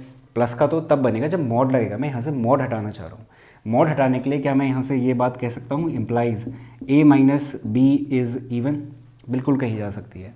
सिर्फ अंदर वाला पोर्शन जो कि a माइनस बी है वो क्या है, इवन है, तो वही बात मैंने यहाँ पे लिखी, ठीक है। इसको मैं मार्क कर दूंगा 1। सेम चीज़ यहाँ पे भी मैं कहूँगा b minus c is even, इसको भी मार्क कर दिया हमने 1 2। अब फ्रॉम 1 एंड 2 अब क्या लिखा जाएगा, फ्रॉम 1 एंड 2 इन दोनों इक्वेशन को एक बारी ऐड करना, यानी कि a minus b plus b minus c is even. ऐसा मैंने क्यों लिखा, ऐसा इसलिए लिखा, आप यहाँ पे लिखोगे sum of 2 even numbers is always even. अगर किन्हीं 2 इवन नंबर का हम सम कर रहे हैं तो वो हमेशा क्या देगा, इवन नंबर देगा, चाहे तो आप चेक कर सकते हो। अब देखो 2 नंबर कौन से हैं, वो एक तो ये रहा पहला नंबर, ये कंप्लीट दूसरा नंबर ये रहा। मैंने बोला ना a माइनस बी इवन है तो पहला नंबर ये हो गया, b माइनस सी इवन है तो दूसरा नंबर ये हो गया। तो sum of 2 even number is always even, तो वही बात तो मैंने लिखी, मैंने दोनों का सम कर दिया और मैंने लिखा इज़ इवन, ठीक है। तो ये और ये सारा प्रोसीजर, ये जितना भी लिखा हुआ है काफ़ी इंपॉर्टेंट है इस क्वेश्चन के लिए, क्योंकि पहली बार हम ऐसा कर रहे हैं कि 2 इक्वेशन को मैंने यहाँ पे ऐड करवा दिया। तो ऐसा भी किया जाता है ट्रांजिटिविटी लाने के लिए। अब देखो होगा क्या, ये दोनों नंबर a माइनस बी और b माइनस सी मैंने ऐड कर दिया, ठीक है। आप भी ऐड करो, ऐड करने पे माइनस बी प्लस कैंसिल हो गया। यहाँ से क्या हुआ, यहाँ से ये हुआ कि a minus c is even आया, है ना, a माइनस सी इवन आया, ठीक है। अब a माइनस सी जो भी आया हमें नहीं मालूम क्या होगा, वो प्लस का 4 भी हो सकता है, वो माइनस का 4 भी हो सकता है, बट हमारी कंडीशन कहती है कि मॉड लगा होना चाहिए। तो मैं यहाँ पे क्या कर देता हूँ, मॉड लगा देता हूँ। अगर मैंने mod a minus c is even अगर ऐसा लिखा तो क्या ये बात गलत हो जाएगी? बिल्कुल नहीं होगी, क्योंकि 4 मिले चाहे -4 मिले, दोनों तो हैं इवन। मॉड लगाने से बस इतना फ़र्क पड़ रहा है कि नेगेटिव वाला प्लस हो जाएगा और प्लस वाला ऑलरेडी प्लस ही है, तो मॉड लगाने से कोई फ़र्क नहीं पड़ने वाला। तो यहाँ से ये हुआ, यहाँ पे भी हम लिख देंगे implies a minus c is even, ये रीज़न लिखना बिल्कुल ज़रूरी है। फिर हमने लिखा mod a minus c is even. इस वाले स्टेप के लिए आप रीज़न लिखो ना लिखो, ये अंडरस्टूड वाली बात है, एग्जामिनर को पता चल जाएगा कि आपको इस बात की नॉलेज है कि a minus c is even लिखा जाए या फिर mod a minus c is even लिखा जाए, इस बात का इवन होने से कोई लेना देना नहीं है, बस चेंज होगा तो क्या, साइन चेंज होगा। ठीक है, तो हमें क्या मिला, mod a minus c is even, यानी कि रिलेशन मिला। इस बात को हम क्या लिख सकते हैं, इस बात को हम लिख सकते हैं कि A comma C belongs to R. हो गया प्रूफ। हम क्या लेके चले थे, ए कॉमा बी आर को बिलोंग करता है, ये सारा कंक्लूजन निकाला। बी कॉमा सी आर को बिलोंग करता है, ये सारा कंक्लूजन निकाला। दोनों इक्वेशन को ऐड कर लिया, फ्रॉम 1 and 2 मैंने ये सारी चीज़ें लिखी, रीज़न वगैरह सब कुछ लिखा। कहाँ पे पहुँच गए, A comma C belongs to R, यानी कि जो हमारी कंडीशन कहती है उसे हमने प्रूफ कर दिया। इसका मतलब ये क्या हो गया, ट्रांजिटिव। किन नंबर के लिए, सभी तरीके के नंबर के लिए जो इस सेट में गिवन है। ध्यान रखना, सेट 1 2 3 4 5 है, इनफाइनाइट नहीं है। और ये जो A B C, small A B C ये लिए हैं, ये कहाँ से आएंगे, इसी सेट ए से आ रहे होंगे। ठीक है, तो जहाँ तक है ये केस समझ में आ चुका होगा, ट्रांजिटिविटी वाला। एक और क्वेश्चन लेते हैं, नेक्स्ट वाला क्वेश्चन, वहाँ पे भी बिल्कुल लगभग इसी तरीके से हम क्वेश्चन को अटेम्प्ट करने वाले हैं। तो क्वेश्चन नंबर 9 देखते हैं। इसमें हमसे कहता है show that each of relation R in set A set में कौन से एलिमेंट है, x greater than 0 less than equals to 12, और x किसको बिलोंग करेगा, इंटीजर को। यहाँ पे बोला है ना x बिलोंग्स टू z, तो 0 1 2 3 4 12 तक बता चुका हूँ। गिवन बाय पहला और दूसरा, दो रिलेशन दिए हुए हैं, इक्विवेलेंस बनाना है। रिफ्लेक्सिव सिमेट्रिक कर चुके हैं, ट्रांजिटिव देखते हैं पहले वाले केस के लिए। करने का वही सेम तरीका है, ट्रांजिटिव की डेफिनेशन लिखी, लेट कह दूंगा a कॉमा बी, आप x कॉमा वाई लेके भी काम चला सकते हो। ठीक है, तो अगर कहीं आप सॉल्यूशन देख रहे हो और वहाँ पे x comma y belongs to R लिखा हुआ है इसकी जगह पे, तो वो भी चलेगा, वो भी सेम चीज़ कर रहे हैं, हम भी सेम चीज़ कर रहे हैं। बिलोंग्स टू आर इम्प्लाइज, इसका मतलब क्या होगा, mod a minus b is multiple of 4, 4 का मल्टीपल है। तो एक चीज़ बताना, क्या इस बात को मैं ऐसा लिख सकता हूँ, mod a minus b is equals to 4 lambda 1 where lambda 1 belongs to R real number. देखो मल्टीपल ऑफ 4 कह रहा है, 4 का मल्टीपल है। अगर मैं यहाँ पे 8 लिख रहा हूँ, मैं कहता हूँ 8 4 का मल्टीपल है, तो मल्टीपल है तो कितना होगा, 4 2 8। अगर मैं 12 लिख रहा हूँ तो 4 मल्टीप्लाई क्या होगा, 3, ये मल्टीपल आएगा 3 जा। तो इसका मतलब 4 तो हर जगह हर बार रहेगा, और चेंज क्या होगा हमारे पास, कांस्टेंट। तो उस कांस्टेंट की वैल्यू मैंने यहाँ पे लैम्डा 1 ले रखी है, वो कुछ भी आता रहे, लैम्डा 1 बिलोंग्स टू आर। तो ये तो हो गया हमारे पास इंग्लिश में स्टेटमेंट की तरह हमने बना के लिखा, ये हो गया मैथमेटिकल फॉर्म। क्या, mod a minus b is equals to 4 lambda 1, lambda 1 का नाम दिया है। लैम्डा 1 क्या है, कांस्टेंट, रियल नंबर कोई भी हो सकते हैं, जैसे यहाँ 2 3 इस तरीके से बढ़ते रहेंगे, वो डिपेंड करेगा कि मॉड a माइनस बी की वैल्यू क्या आ रही है। ठीक है, अब इस बात को फर्दर क्या मैं ऐसा कह सकता हूँ, a minus b, simple a minus b, मुझे मॉड हटाना था, तो मॉड हटा के a minus b is equals to 4 lambda 1 where lambda 1 belongs to R, इसको मैं मार्क कर दूंगा 1। अच्छा, मॉड हटा के a माइनस बी करा जा सकता है, बिल्कुल करा जा सकता है, इस बात को समझना। अगेन उसी तरीके का केस है जो इससे पिछले क्वेश्चन में करके आए थे। मैंने कहा a माइनस बी मान लेते हैं 4 मिला, ठीक है। मैंने कहा कि a माइनस बी दूसरे केस में मुझे माइनस का 4 मिला, ठीक है। एक केस में मुझे 4 मिला, एक केस में मुझे माइनस का 4 मिला। दोनों ही केस में 4 का तो मल्टीपल है, इस केस में 4 मल्टीप्लाई 1 करने पे मुझे 4 मिलेगा, इस केस में 4 मल्टीप्लाई -1 करने पे मुझे माइनस का 4 मिलेगा, बट मिलेगा तो सही। अब आप इसमें मॉड लगा दो, मैंने दोनों केस में मॉड लगा दिया। तो क्या अब जब मॉड लगा के आंसर मिल रहा है तो यहाँ पे मुझे 4 ही मिलेगा, यहाँ पे भी मुझे 4 ही मिलेगा, और यहाँ पे मल्टीप्लाई में मुझे सिंपल 1 लगाने की ज़रूरत है। तो क्या एक चीज़ बताना, मॉड लगाने से 4 के मल्टीपल होने या नहीं होने पे कोई फ़र्क पड़ रहा है? नहीं पड़ रहा है। बस किस पे फ़र्क पड़ रहा है, ये जो कांस्टेंट हमें मिल रहा था पिछली बारी -1 मिल रहा था, इस बारी हमें 1 का मिल जाएगा, क्योंकि मॉड लगा दिया है तो +4 बन रहा है। तो 4 मल्टीप्लाई 1 4 मिलेगा। तो कुल मिला के बात ये है, मॉड के अंदर a माइनस बी मैंने बाहर निकाला हुआ है बस, जो कि हमेशा मल्टीपल रहेगा किसका, 4 का। अब लैम्डा की वैल्यू चाहे प्लस मिले नेगेटिव मिले उस बात से हमें कोई मतलब नहीं है। तो मॉड हटाने के लिए मैंने ये लिख दिया, इसको मार्क कर दिया 1, ठीक है। दूसरा ले लेते हैं, and b comma C belongs to R implies mod b minus c is multiple of 4। इसका मतलब क्या होगा कि ये मल्टीपल है 4 का, सेम चीज़ जो ऊपर लिखी हुई थी। इस बात को और फर्दर कैसे लिख सकते हैं, mod b minus c is equals to 4 lambda 2। इस बार मैं कॉन्स्टेंट का नाम दे रहा हूँ लैम्डा 2 और लिख देंगे लैम्डा 2 बिलोंग्स टू आर, ठीक है। इसको फर्दर लिख सकते हैं कि b माइनस सी कुछ भी आए, पॉजिटिव आए नेगेटिव आए, उस बात से कोई फर्क नहीं पड़ता, वो रहेगा तो 4 का मल्टीपल। तो इस वजह से इसको मैं लिख सकता हूँ b minus c is equals to 4 lambda 2 belongs to r। ये हो गया मार्क 2। तो 2 इक्वेशंस आ गई। अब इन 2 इक्वेशन को मैं सिंपल क्या करूँगा, ऐड करूँगा। तो लिखेंगे फ्रॉम 1 एंड 2 LHS के साथ, RHS के साथ। तो ये होगा a minus b plus b minus c is equals to 4 lambda 1 plus 4 lambda 2, ठीक है। जहाँ तक इतनी बात क्लियर होगी। इससे ये कटा, a minus c is equals to 4 मैंने कॉमन ले लिया, लैम्डा 1 प्लस लैम्डा 2। अब देखो लैम्डा 1 प्लस लैम्डा 2 करा, मिलेगा कुछ ना कुछ कांस्टेंट, उसका मैं नया नाम दे देता हूँ लैम्डा 3। तो ये क्या हो गया 4 लैम्डा 3, और यहाँ पे मेंशन कर दूंगा कि लैम्डा 1 प्लस लैम्डा 2 इक्वल है किसके, लैम्डा 3 के। कांस्टेंट ही तो है, नया नाम दे सकते हैं। तो देखो a minus c is equals to कितना हो गया, 4 टाइम्स ऑफ लैम्डा 3 हो गया, ठीक है। तो क्या इस बात को mod a minus c is equals to 4 times of lambda 3 लिखा जा सकता है? बिल्कुल लिखा जा सकता है, क्योंकि a माइनस सी कुछ भी आए, यहाँ पे कुछ भी आए, प्लस का आए नेगेटिव का आए, वो कह रहा है कि वो 4 का मल्टीपल होने वाला है, ठीक है। अब मैंने इसमें मॉड लगा दिया, मॉड लगाने के बावजूद 4 का मल्टीपल तो रहेगा ही, भले ही वो प्लस का मिले कि नेगेटिव का मिले उस बात से मुझे फ़र्क नहीं पड़ता, क्योंकि मॉड के केस में तो मुझे वैसे भी प्लस का मिलना ही है, ठीक है। तो mod a minus c is equals to 4 times of lambda 3। इस बात का क्या मतलब हुआ, इस बात का ये मतलब हुआ कि a माइनस सी का मॉड करने पे जो भी नंबर आ रहा है वो 4 का मल्टीपल है ना। लैम्डा 3 कांस्टेंट है, 4 लगा हुआ है तो 4 का मल्टीपल है। तो a comma C belongs to r हो गया। यहाँ से रिलेशन यही तो मांग रहा था, जो भी ऑर्डर्ड पेयर मिले a माइनस बी करने पे मॉड लगाने पे 4 का मल्टीपल मिले, वही मिल रहा है। तो a comma C belongs to r। यहाँ पे हम लिख देंगे hence r is transitive. r क्या हो गया मेरे पास, ट्रांजिटिव हो गया। तो यही सेम प्रोसीजर हमने पिछले क्वेश्चन में भी अपनाया था, इस क्वेश्चन में भी अपनाया है। नया यहाँ पे क्या है, नई ये बातें हैं जो मैं इम्प्लाइज करके लिख रहा हूँ।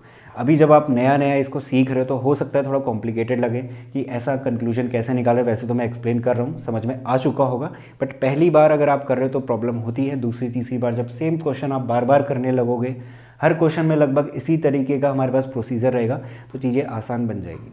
तो पेशेंटली अभी जस्ट जो बता रहा हूँ वैसा फॉलो करो, अपनी कॉपी में लिखो, उसके बाद खुद से ट्राई करने की कोशिश करना। खुद से ट्राई करना, नहीं आएगा दोबारा वीडियो देखना, दोबारा करना, तो कुछ टाइम के बाद आप देखोगे कि आपको इन क्वेश्चन में किसी भी तरीके की प्रॉब्लम नहीं हो रही, ठीक है। तो इसे नोट करो। इसके बाद नेक्स्ट क्वेश्चन देखते हैं। तो अगला पार्ट देखते हैं। इसमें अगले पार्ट में हमारे पास सेट सेम रहने वाला है, रिलेशन दिया हुआ है a is equals to B का। रिफ्लेक्सिव सिमेट्रिक ऑलरेडी डन है। ट्रांजिटिव देखते हैं। लेट ले लूँगा a comma B belongs to r। इसका मतलब क्या होगा, a is equals to B. Simple सी चीज़ है, इसमें कुछ करना ही नहीं है हमें, ये 1 है।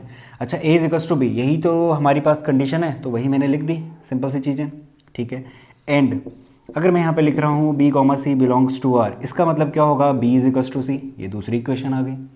अब सिंपल सी मैथ्स है, a b के बराबर है, b c के बराबर है, तो a c के बराबर होगा ही होगा। तो हम यहाँ पे लिख देंगे from 1 and 2 a is equals to C. इसका मतलब a comma C belongs to r। Implies that लगाते, implies that a comma C belongs to r। Hence r is transitive. तो ट्रांजिटिव के लिए हमारे पास लगभग हर क्वेश्चन में सेम स्टेप है। तो जहाँ तक है चीज़ें अब आसान लग रही होंगी। आगे एक और क्वेश्चन लेते हैं। क्वेश्चन नंबर 10 है। इस क्वेश्चन को करने का एकमात्र तरीका यही है कि आप रिफ्लेक्सिव, सिमेट्रिक और ट्रांजिटिव तीनों रिलेशन आपको बहुत अच्छी तरीके से समझ में आए हो। और तब जाके आप यहाँ पे एग्जाम्पल बना पाओगे, क्योंकि यहाँ पे हमें एग्जाम्पल बनाने को कह रहा है। जब तक रिफ्लेक्सिव, सिमेट्रिक और ट्रांजिटिव के बीच में डिफरेंस समझ नहीं आएगा, कैसे करना होता है, तो आप एग्जाम्पल भी नहीं बना पाओगे। तो मैं कोशिश करूँगा कि आपको समझा सकूँ, बट आप पे डिपेंड करता है, क्योंकि आप जब तक समझोगे नहीं तीनों की डेफिनेशन, उससे रिलेटेड क्वेश्चंस, तब तक आप इसके एग्जाम्पल नहीं बना पाओगे। तो पहला देखते हैं। पहला कहता है कि सिमेट्रिक होना चाहिए बट रिफ्लेक्सिव और ट्रांजिटिव नहीं होना चाहिए। तो इसके लिए पहले तो आप क्या करो, लेट कर लेना कि एक सेट ले रहे हैं 1 2 3, क्योंकि सेट पता होगा तभी तो रिफ्लेक्सिव, सिमेट्रिक और ट्रांजिटिव बना पाओगे, क्योंकि उस तरीके के रिलेशन आपको देने हैं। अच्छा, डिफाइन करने की कोई ज़रूरत नहीं है, सिंपल सा रिलेशन लो, वहाँ पे ऑर्डर्ड पेयर रख लो। ये ऑर्डर्ड पेयर कहाँ से आ रहे होंगे, ए क्रॉस ए से आ रहे होंगे, है ना। बस इस बात का ध्यान रखना, ए क्रॉस से आने चाहिए, ठीक है। अब मैंने यहाँ पे ऑलरेडी बना के रख चुका हूँ, बट मैं एक्सप्लेन करूँगा। एक्सप्लेन करने के लिए देखो क्या प्रोसीजर करना है। सिंपल से जाओ, सबसे पहले रिफ्लेक्सिव के पास जाओ। रिफ्लेक्सिव नहीं होना चाहिए कह रहा है, तो बस आपको क्या करना है, 1 1 2 2 3 3 होने चाहिए थे इस रिलेशन में अगर रिफ्लेक्सिव है तो। सिंपल सा 2 2 और 3 3 मैंने यहाँ से हटा दिया, सिर्फ 1 1 लिखा। अब 2 2 और 3 3 नहीं है तो रिफ्लेक्सिव नहीं होगा, ठीक है। तो ये वाली जो कंडीशन है फुलफिल हो गई। ट्रांजिटिव भी नहीं होना चाहिए कह रहा था, वो देखेंगे। सिमेट्रिक होना चाहिए कह रहा है, यानी कि अगर कोई ऑर्डर्ड पेयर रख रहा हूँ तो उसका उल्टा, है ना, उल्टी जब हम पोजीशन कर देंगे वो भी होना चाहिए, ठीक है। 1 1 का उल्टा ये खुद होता है तो होगा सिमेट्रिक अभी फिलहाल। 1 2 का उल्टा 2 1 होता है, दिख गया, ठीक है। 2 3 का उल्टा 3 2, ठीक है। 2 1 का उल्टा 1 2, ये रहा। 3 2 का उल्टा 2 3, ये रहा। तो कुल मिला के ये सिमेट्रिक तो हो रहा है, ठीक। अब देखो क्या ट्रांजिटिव हो रहा है, ट्रांजिटिव नहीं हो रहा है। ये बनाने पड़ेंगे, आपको सोचना पड़ेगा कि क्या रखूँ जिससे ट्रांजिटिव ना हो, क्या रखूँ जिससे रिफ्लेक्सिव ना हो। तो जब प्रैक्टिस करोगे तभी हो पाएगा। तो देखो मैंने 1 1 रखा, 1 2 रखा। अब यहाँ पे एक चीज़ देखो, 1 1 है, 1 2 भी है। अब बहुत ज़्यादा ज़रूरी है कि 1 2 का ऑर्डर्ड पेयर हो, ठीक है। वो ये रहा, मिल गया। आगे वाला चेक करते हैं। 1 2 है, 2 3 है। अब ज़रूरी है कि 1 3 हो। 1 2 है, 2 3 है, अब 1 3 होना ज़रूरी है। ट्रांजिटिव मैं बता चुका हूँ, ठीक है। उसकी जो 3 समरी मैंने बताई थी वही मैं यहाँ पर रिपीट कर रहा हूँ। 1 2 है, 2 3 है, 1 3 होना चाहिए था, क्या यहाँ पे है, नहीं है। तो यानी कि ये रिलेशन सिमेट्रिक है बट रिफ्लेक्सिव नहीं है और ट्रांजिटिव भी नहीं है, क्योंकि एक एग्जांपल मुझे इसमें ऐसा मिल गया। तो ये बनाना तभी आएगा जब आपको अच्छे से पता होगा। अगला वाला देखते हैं। सेकेंड वाले में कहता है ट्रांजिटिव हो बट रिफ्लेक्सिव और सिमेट्रिक ना हो। सिंपल सी वही चीज़ करो, रिफ्लेक्सिव नहीं मांग रहा ना, तो 1 1 2 2 3 3 एक भी नहीं लिखा मैंने अब की बार, ठीक है। मैंने सिंपल 1 2 लगा के छोड़ दिया। क्यों छोड़ा, रिफ्लेक्सिव तो नहीं होने वाला, ठीक है। सिमेट्रिक 1 2 है, इसका उल्टा क्या 2 1 इसमें है, नहीं है, यानी सिमेट्रिक भी नहीं हुआ। क्या ये ट्रांजिटिव है, बिल्कुल है। देखो कैसे, ट्रांजिटिव के लिए मैंने क्या कहा था, अगर A1 A2 उसमें दिख रहा है तो A2 A3 भी होना चाहिए, और लगता है ना कंडीशन। बट यहाँ पे तो पहले स्टेप में ही हम खत्म हो गए, यानी कि आगे फर्दर 2 समथिंग नहीं है, यानी कि A2 A3 इस रिलेशन में नहीं है, तो हम आगे फर्दर मूव नहीं करेंगे। और मैंने क्या बताया था, वो क्या हो जाता है, ट्रांजिटिव हो जाता है। तो इसका मतलब ये क्या है, एक ट्रांजिटिव है। तो सिंपल सा एक ऑर्डर्ड पेयर लिख दिया और वो क्या है, ट्रांजिटिव। तो इसको, तो ये हो गया सेकंड वाला। तीसरा वाला देखते हैं। तीसरे वाले में कहता है रिफ्लेक्सिव होना चाहिए, सिमेट्रिक भी होना चाहिए बट ट्रांजिटिव नहीं होना चाहिए। ये थोड़ा सा कॉम्प्लिकेटेड लगता है बट समझना, देखना यहाँ पे जो मैंने बनाया हुआ है इतना बड़ा, इसमें आपको रिफ्लेक्सिव की कंडीशन फुलफिल होते हुए दिख रही है, ठीक है। सिमेट्रिक की कंडीशन भी फुलफिल हो जाएगी। 1 2 इसका उल्टा ये रहा, इसका उल्टा ये रहा। 2 3 का उल्टा 3 2 ये रहा, 3 2 का उल्टा 2 3 ये रहा। तो रिफ्लेक्सिव हो गया, सिमेट्रिक हो गया। अब जब आप ट्रांजिटिव देखोगे ना, ट्रांजिटिव देखने के लिए ये देखो कि 2 3 इसमें है, ठीक है। 2 3 इसमें है, चलिए इसको नहीं लेंगे, 3 2 वाला लेता हूँ, है ना। 3 2 वाला, 3 2 इस रिलेशन को बिलोंग करता है, ठीक है। अब 2 समथिंग देखना चाहिए। अब मेरे पास 2 समथिंग ये भी है, ये भी है, मैं ये वाला पिक कर लेता हूँ। 2 1 इस रिलेशन में है, दोनों आ गए ना, एंड लग गया। A1 A2 A2 A3। अब मेरे लिए यहाँ पे 3 1 का ऑर्डर्ड पेयर होना ज़रूरी था, बट क्या 3 1 इस पूरे रिलेशन में कहीं पे है, नहीं है। तो ये क्या हो गया, does not belongs to R. इसका मतलब ये क्या हो गया, ट्रांजिटिव नहीं है। तो हमने इसमें रिफ्लेक्सिव देख लिया, सिमेट्रिक देख लिया, ट्रांजिटिव नहीं है। तो ये चीज़ें ढूंढने में टाइम लगता है बट मिल जाती हैं। तो इस चीज़ को नोट करो। इसके बाद नेक्स्ट क्वेश्चन देखते हैं। तो आखिरी 2 पार्ट देखते हैं। आखिरी 2 पार्ट में कहता है रिफ्लेक्सिव ट्रांजिटिव होना चाहिए बट सिमेट्रिक नहीं होना चाहिए। तो मैंने ले लिया 1 1 2 2 3 3, लेना ही पड़ेगा क्योंकि रिफ्लेक्सिव मांग रहा था। अच्छा यहाँ पे मैं सेट वही ले रहा हूँ 1 2 3 का। आप लिख सकते हो बार बार कि let a is equals to this, तो आप रिलेशन डिफाइन कर देना। 1 1 2 2 3 3 है तो ये हो गया रिफ्लेक्सिव। अच्छा ये ट्रांजिटिव भी तो है ही, 1 1 है, 1 कॉमा समथिंग दिख रहा है क्या? नहीं दिख रहा है, तो 1 1 ही है तो ये ट्रांजिटिव है। 2 2 अभी भी फॉलो कर रहा है, 3 3 ये भी फॉलो करेगा, ठीक है।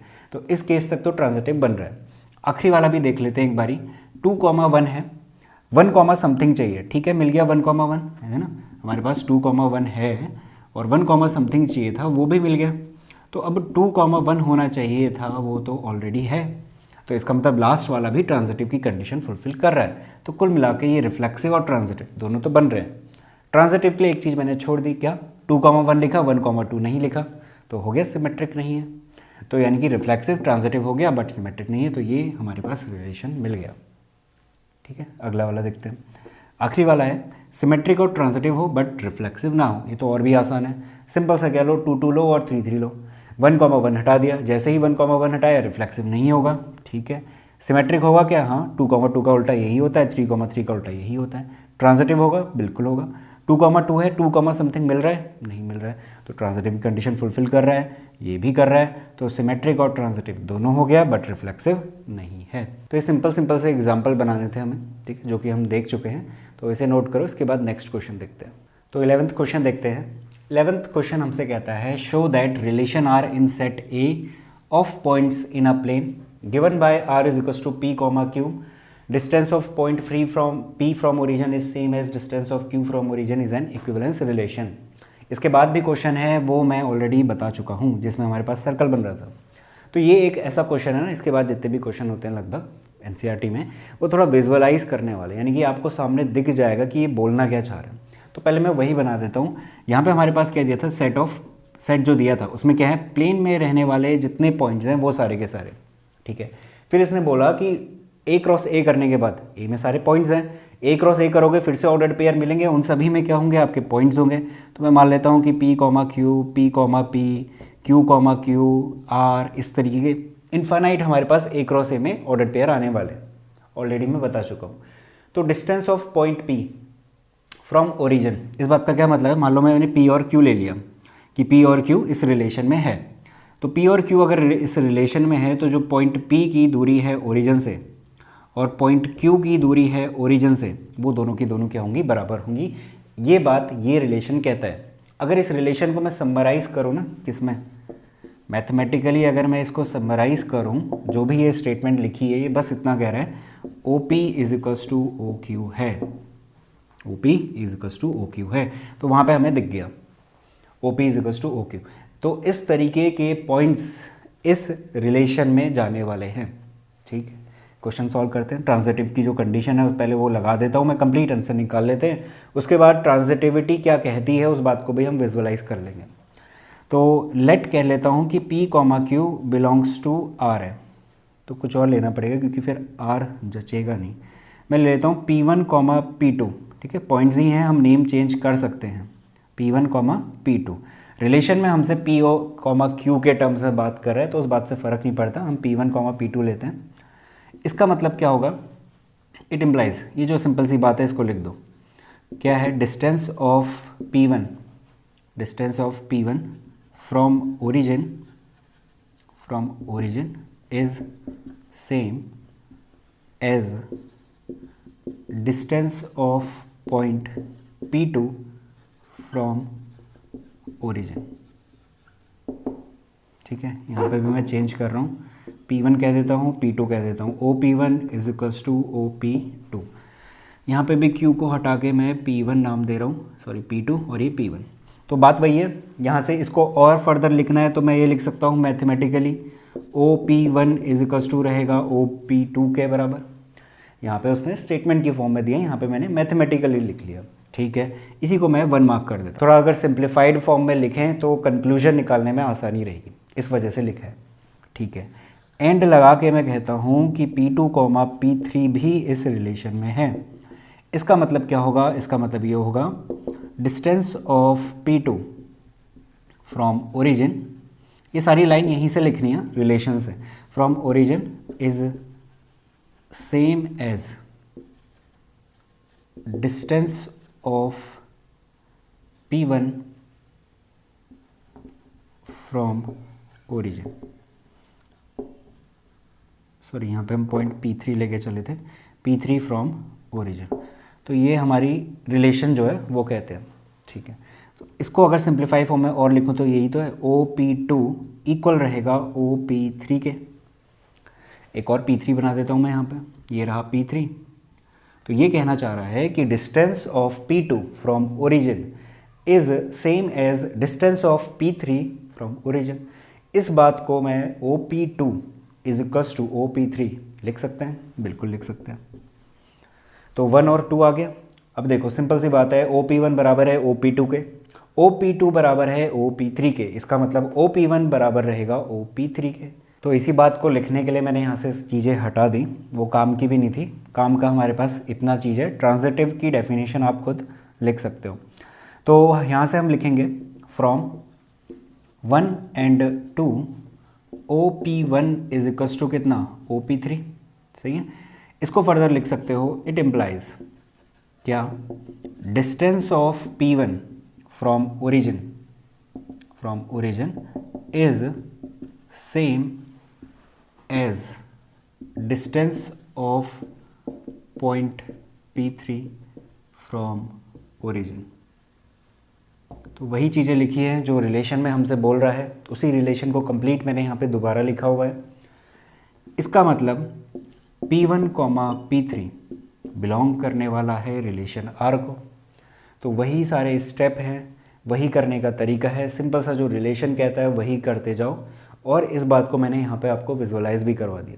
ये जो ट्रांजिटिविटी की कंडीशन है ये कहती है कि अगर इस तरीके का ऑर्डर्ड पेयर यहाँ पे P1, P2 R में है तो उसका मतलब क्या है, OP1 बराबर है OP2 के, ठीक है, मिल गया था।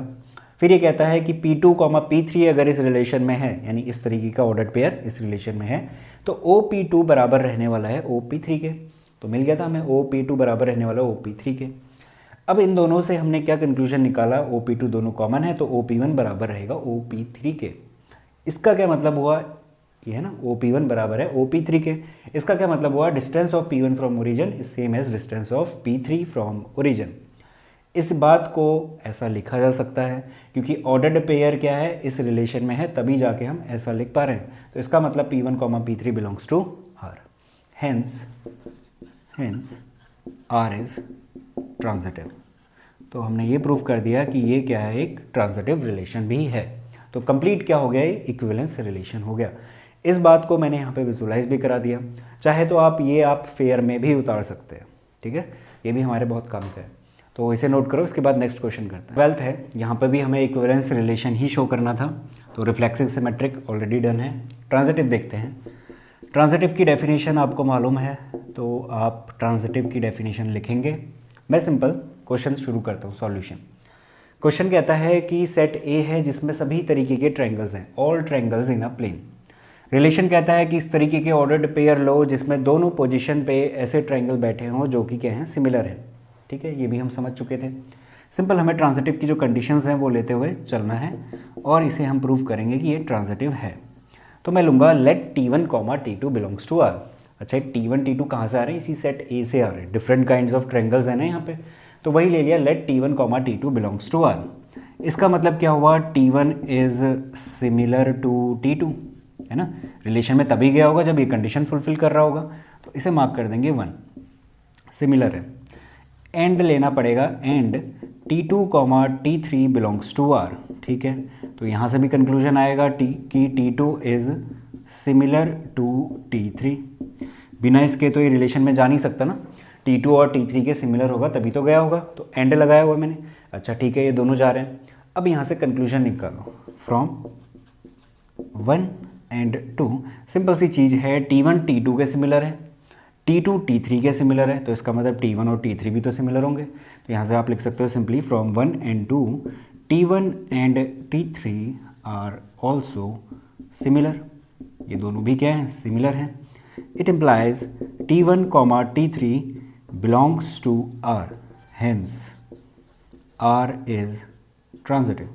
तो R क्या हो गया मेरे पास, ट्रांजिटिव हो गया। और जैसा ही आपने ट्रांजिटिव शो कर दिया तो ये कंप्लीट रिलेशन क्या हो जाएगा, इक्विवेलेंस रिलेशन हो जाएगा, क्योंकि हम रिफ्लेक्सिव और सिमेट्रिक ऑलरेडी कर चुके हैं। तो यही तरीका है इन तरीके के क्वेश्चन को करने का, जहाँ पे हमें ट्रांजिटिव करना है। लगभग सब में सेम प्रोसीजर है, तो इसे नोट करो। इसके बाद नेक्स्ट क्वेश्चन देखते हैं। तो क्वेश्चन नंबर 13 करते हैं। क्वेश्चन नंबर 13 में कहता है show that relation R defined in set A of all polygons. सेट ए में पॉलीगन्स पड़े हुए हैं। पॉलीगन्स का मतलब जिनकी भी एक या दो से ज़्यादा साइड्स होती हैं। ट्रायंगल हो सकता है, स्क्वायर हो सकता है, हेक्सागन, पेंटागन, किसी भी तरीके का, मैं ऑलरेडी बता चुका हूँ। रिलेशन में वो ऑर्डर्ड पेयर जाएंगे जिनमें P1 और P2 क्या होंगे, सेम नंबर ऑफ साइड्स के होंगे। ठीक है, इस चीज़ को करते हैं। ट्रांजिटिव की यहाँ पे क्या आ जाएगी, डेफिनेशन आ जाएगी। मैं लिखूँगा late P1, P2 belongs to R। इसका मतलब क्या होगा, P1 and P2 have same number of sides. दोनों के पास सेम नंबर ऑफ साइड्स पड़ी होंगी तभी तो इस रिलेशन में गए होंगे। तो वही बात मैंने लिख दी, have same number of sides, ये हो गया 1। And P2, P3 belongs to R, ये भी लेना पड़ेगा, दोनों होने चाहिए। ठीक है, यहाँ से लेंगे P2 and P3 have same number of sides. इसका भी यही मतलब है कि P2 और P3 दोनों के क्या है, सेम नंबर ऑफ साइड्स है। ठीक है, फ्रॉम 1 एंड 2 अब क्या कंक्लूड होगा, P1 और P2 की सेम नंबर ऑफ साइड्स है, मान लेते 3 है, तो P2 और P3 की भी तो सेम नंबर ऑफ साइड्स होंगी, क्योंकि P2 की हम ऑलरेडी बता चुके हैं कि 3 है, तो इसकी P3 की भी क्या होगी, 3 ही होगी। तो इस तरीके से हम क्या कंक्लूड कर सकते हैं, P1 और P3 दोनों की क्या होंगी, सेम नंबर ऑफ साइड्स होगी। तो यहाँ से लिख देंगे from 1 and 2 P1 and P3 have same number of sides. तो बार बार हर क्वेश्चन में सेम चीज़ हम लिखते हुए जा रहे हैं, है ना, और कुछ नया नहीं है ट्रांजिटिव के केस में।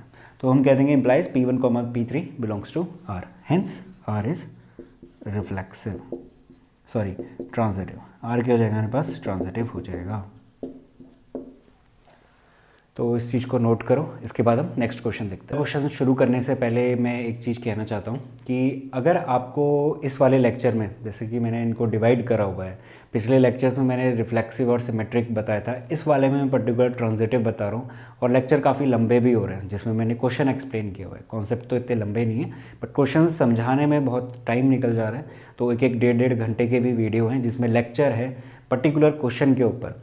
तो अगर आपको मान लीजिए क्वेश्चन नंबर 14 में प्रॉब्लम आ रही है और सिर्फ क्वेश्चन नंबर 14 ही चाहिए जिसमें रिफ्लेक्सिव, सिमेट्रिक और ट्रांजिटिव तीनों के तीनों एक ही वीडियो में दिख जाए, तो आप सिंपल गूगल जो भी यूट्यूब है उसमें सर्च में जाए, सर्च पेज में जाके क्वेश्चन नंबर, एक्सरसाइज, चैप्टर का नाम और लास्ट में लर्निंग एकेडमी, अगर आप ऐसा सब कुछ लिखते हैं, सर्च करोगे तो सबसे पहली वीडियो मेरी ही आ जाएगी, जिसमें आपको कंप्लीट रिफ्लेक्सिव, सिमेट्रिक और ट्रांजिटिव तीनों चीज़ें एक ही वीडियो में मिल जाएगी और सिर्फ वही क्वेश्चन आपको मिलेगा। तो इस तरीके की भी वीडियो इसमें रखी हुई हैं। ये हमारे पास प्लेलिस्ट चल रही है, तो इसमें मैंने लेक्चर्स में डिवाइड करा है, तो आपको देखना ही पड़ेगा अगर आप पूरी प्लेलिस्ट फॉलो कर रहे हैं। बट अगर आपको क्वेश्चन जानना है पर्टिकुलर वही, तो आप ऐसा भी कर सकते हो। तो इसके बाद क्वेश्चन देखते हैं। क्वेश्चन नंबर 14 है। क्वेश्चन नंबर 14 कहता है let L be set of all lines in X Y plane. एक एक्स वाई प्लेन है जिसमें जितनी भी लाइन्स हैं, दुनिया भर की लाइन होंगी, इनफाइनाइट होंगी, वो एक सेट में डाल दी जो कि है L. And R be, relation एक आर लगाए L1, L2, जो कि क्या है L1 और L2 जो भी लाइंस रहेंगी वो क्या होंगी, पैरेलल होंगी। इक्विवेलेंस रिलेशन करना था, ट्रांजिटिव लेते हैं, यहाँ पे डेफिनेशन आ जाएगी। इसके बाद लेता हूँ late L1, L2 belongs to R। इसका मतलब क्या होगा, L1 is parallel to L2, L parallel रहेगी L2 के, सिंपल सा कंक्लूजन है। दूसरा लेंगे and L2, L3 belongs to R। इसका मतलब क्या रहेगा, L2 is parallel to L3। ये रहा हमारे पास दूसरी इक्वेशन। अब L1, L2, L3 तीनों ही एक दूसरे के पैरेलल आ गई, क्योंकि L1 L2 के पैरेलल है और L2 L3 के पैरेलल है, तो इसका मतलब तीनों आपस में पैरेलल हैं।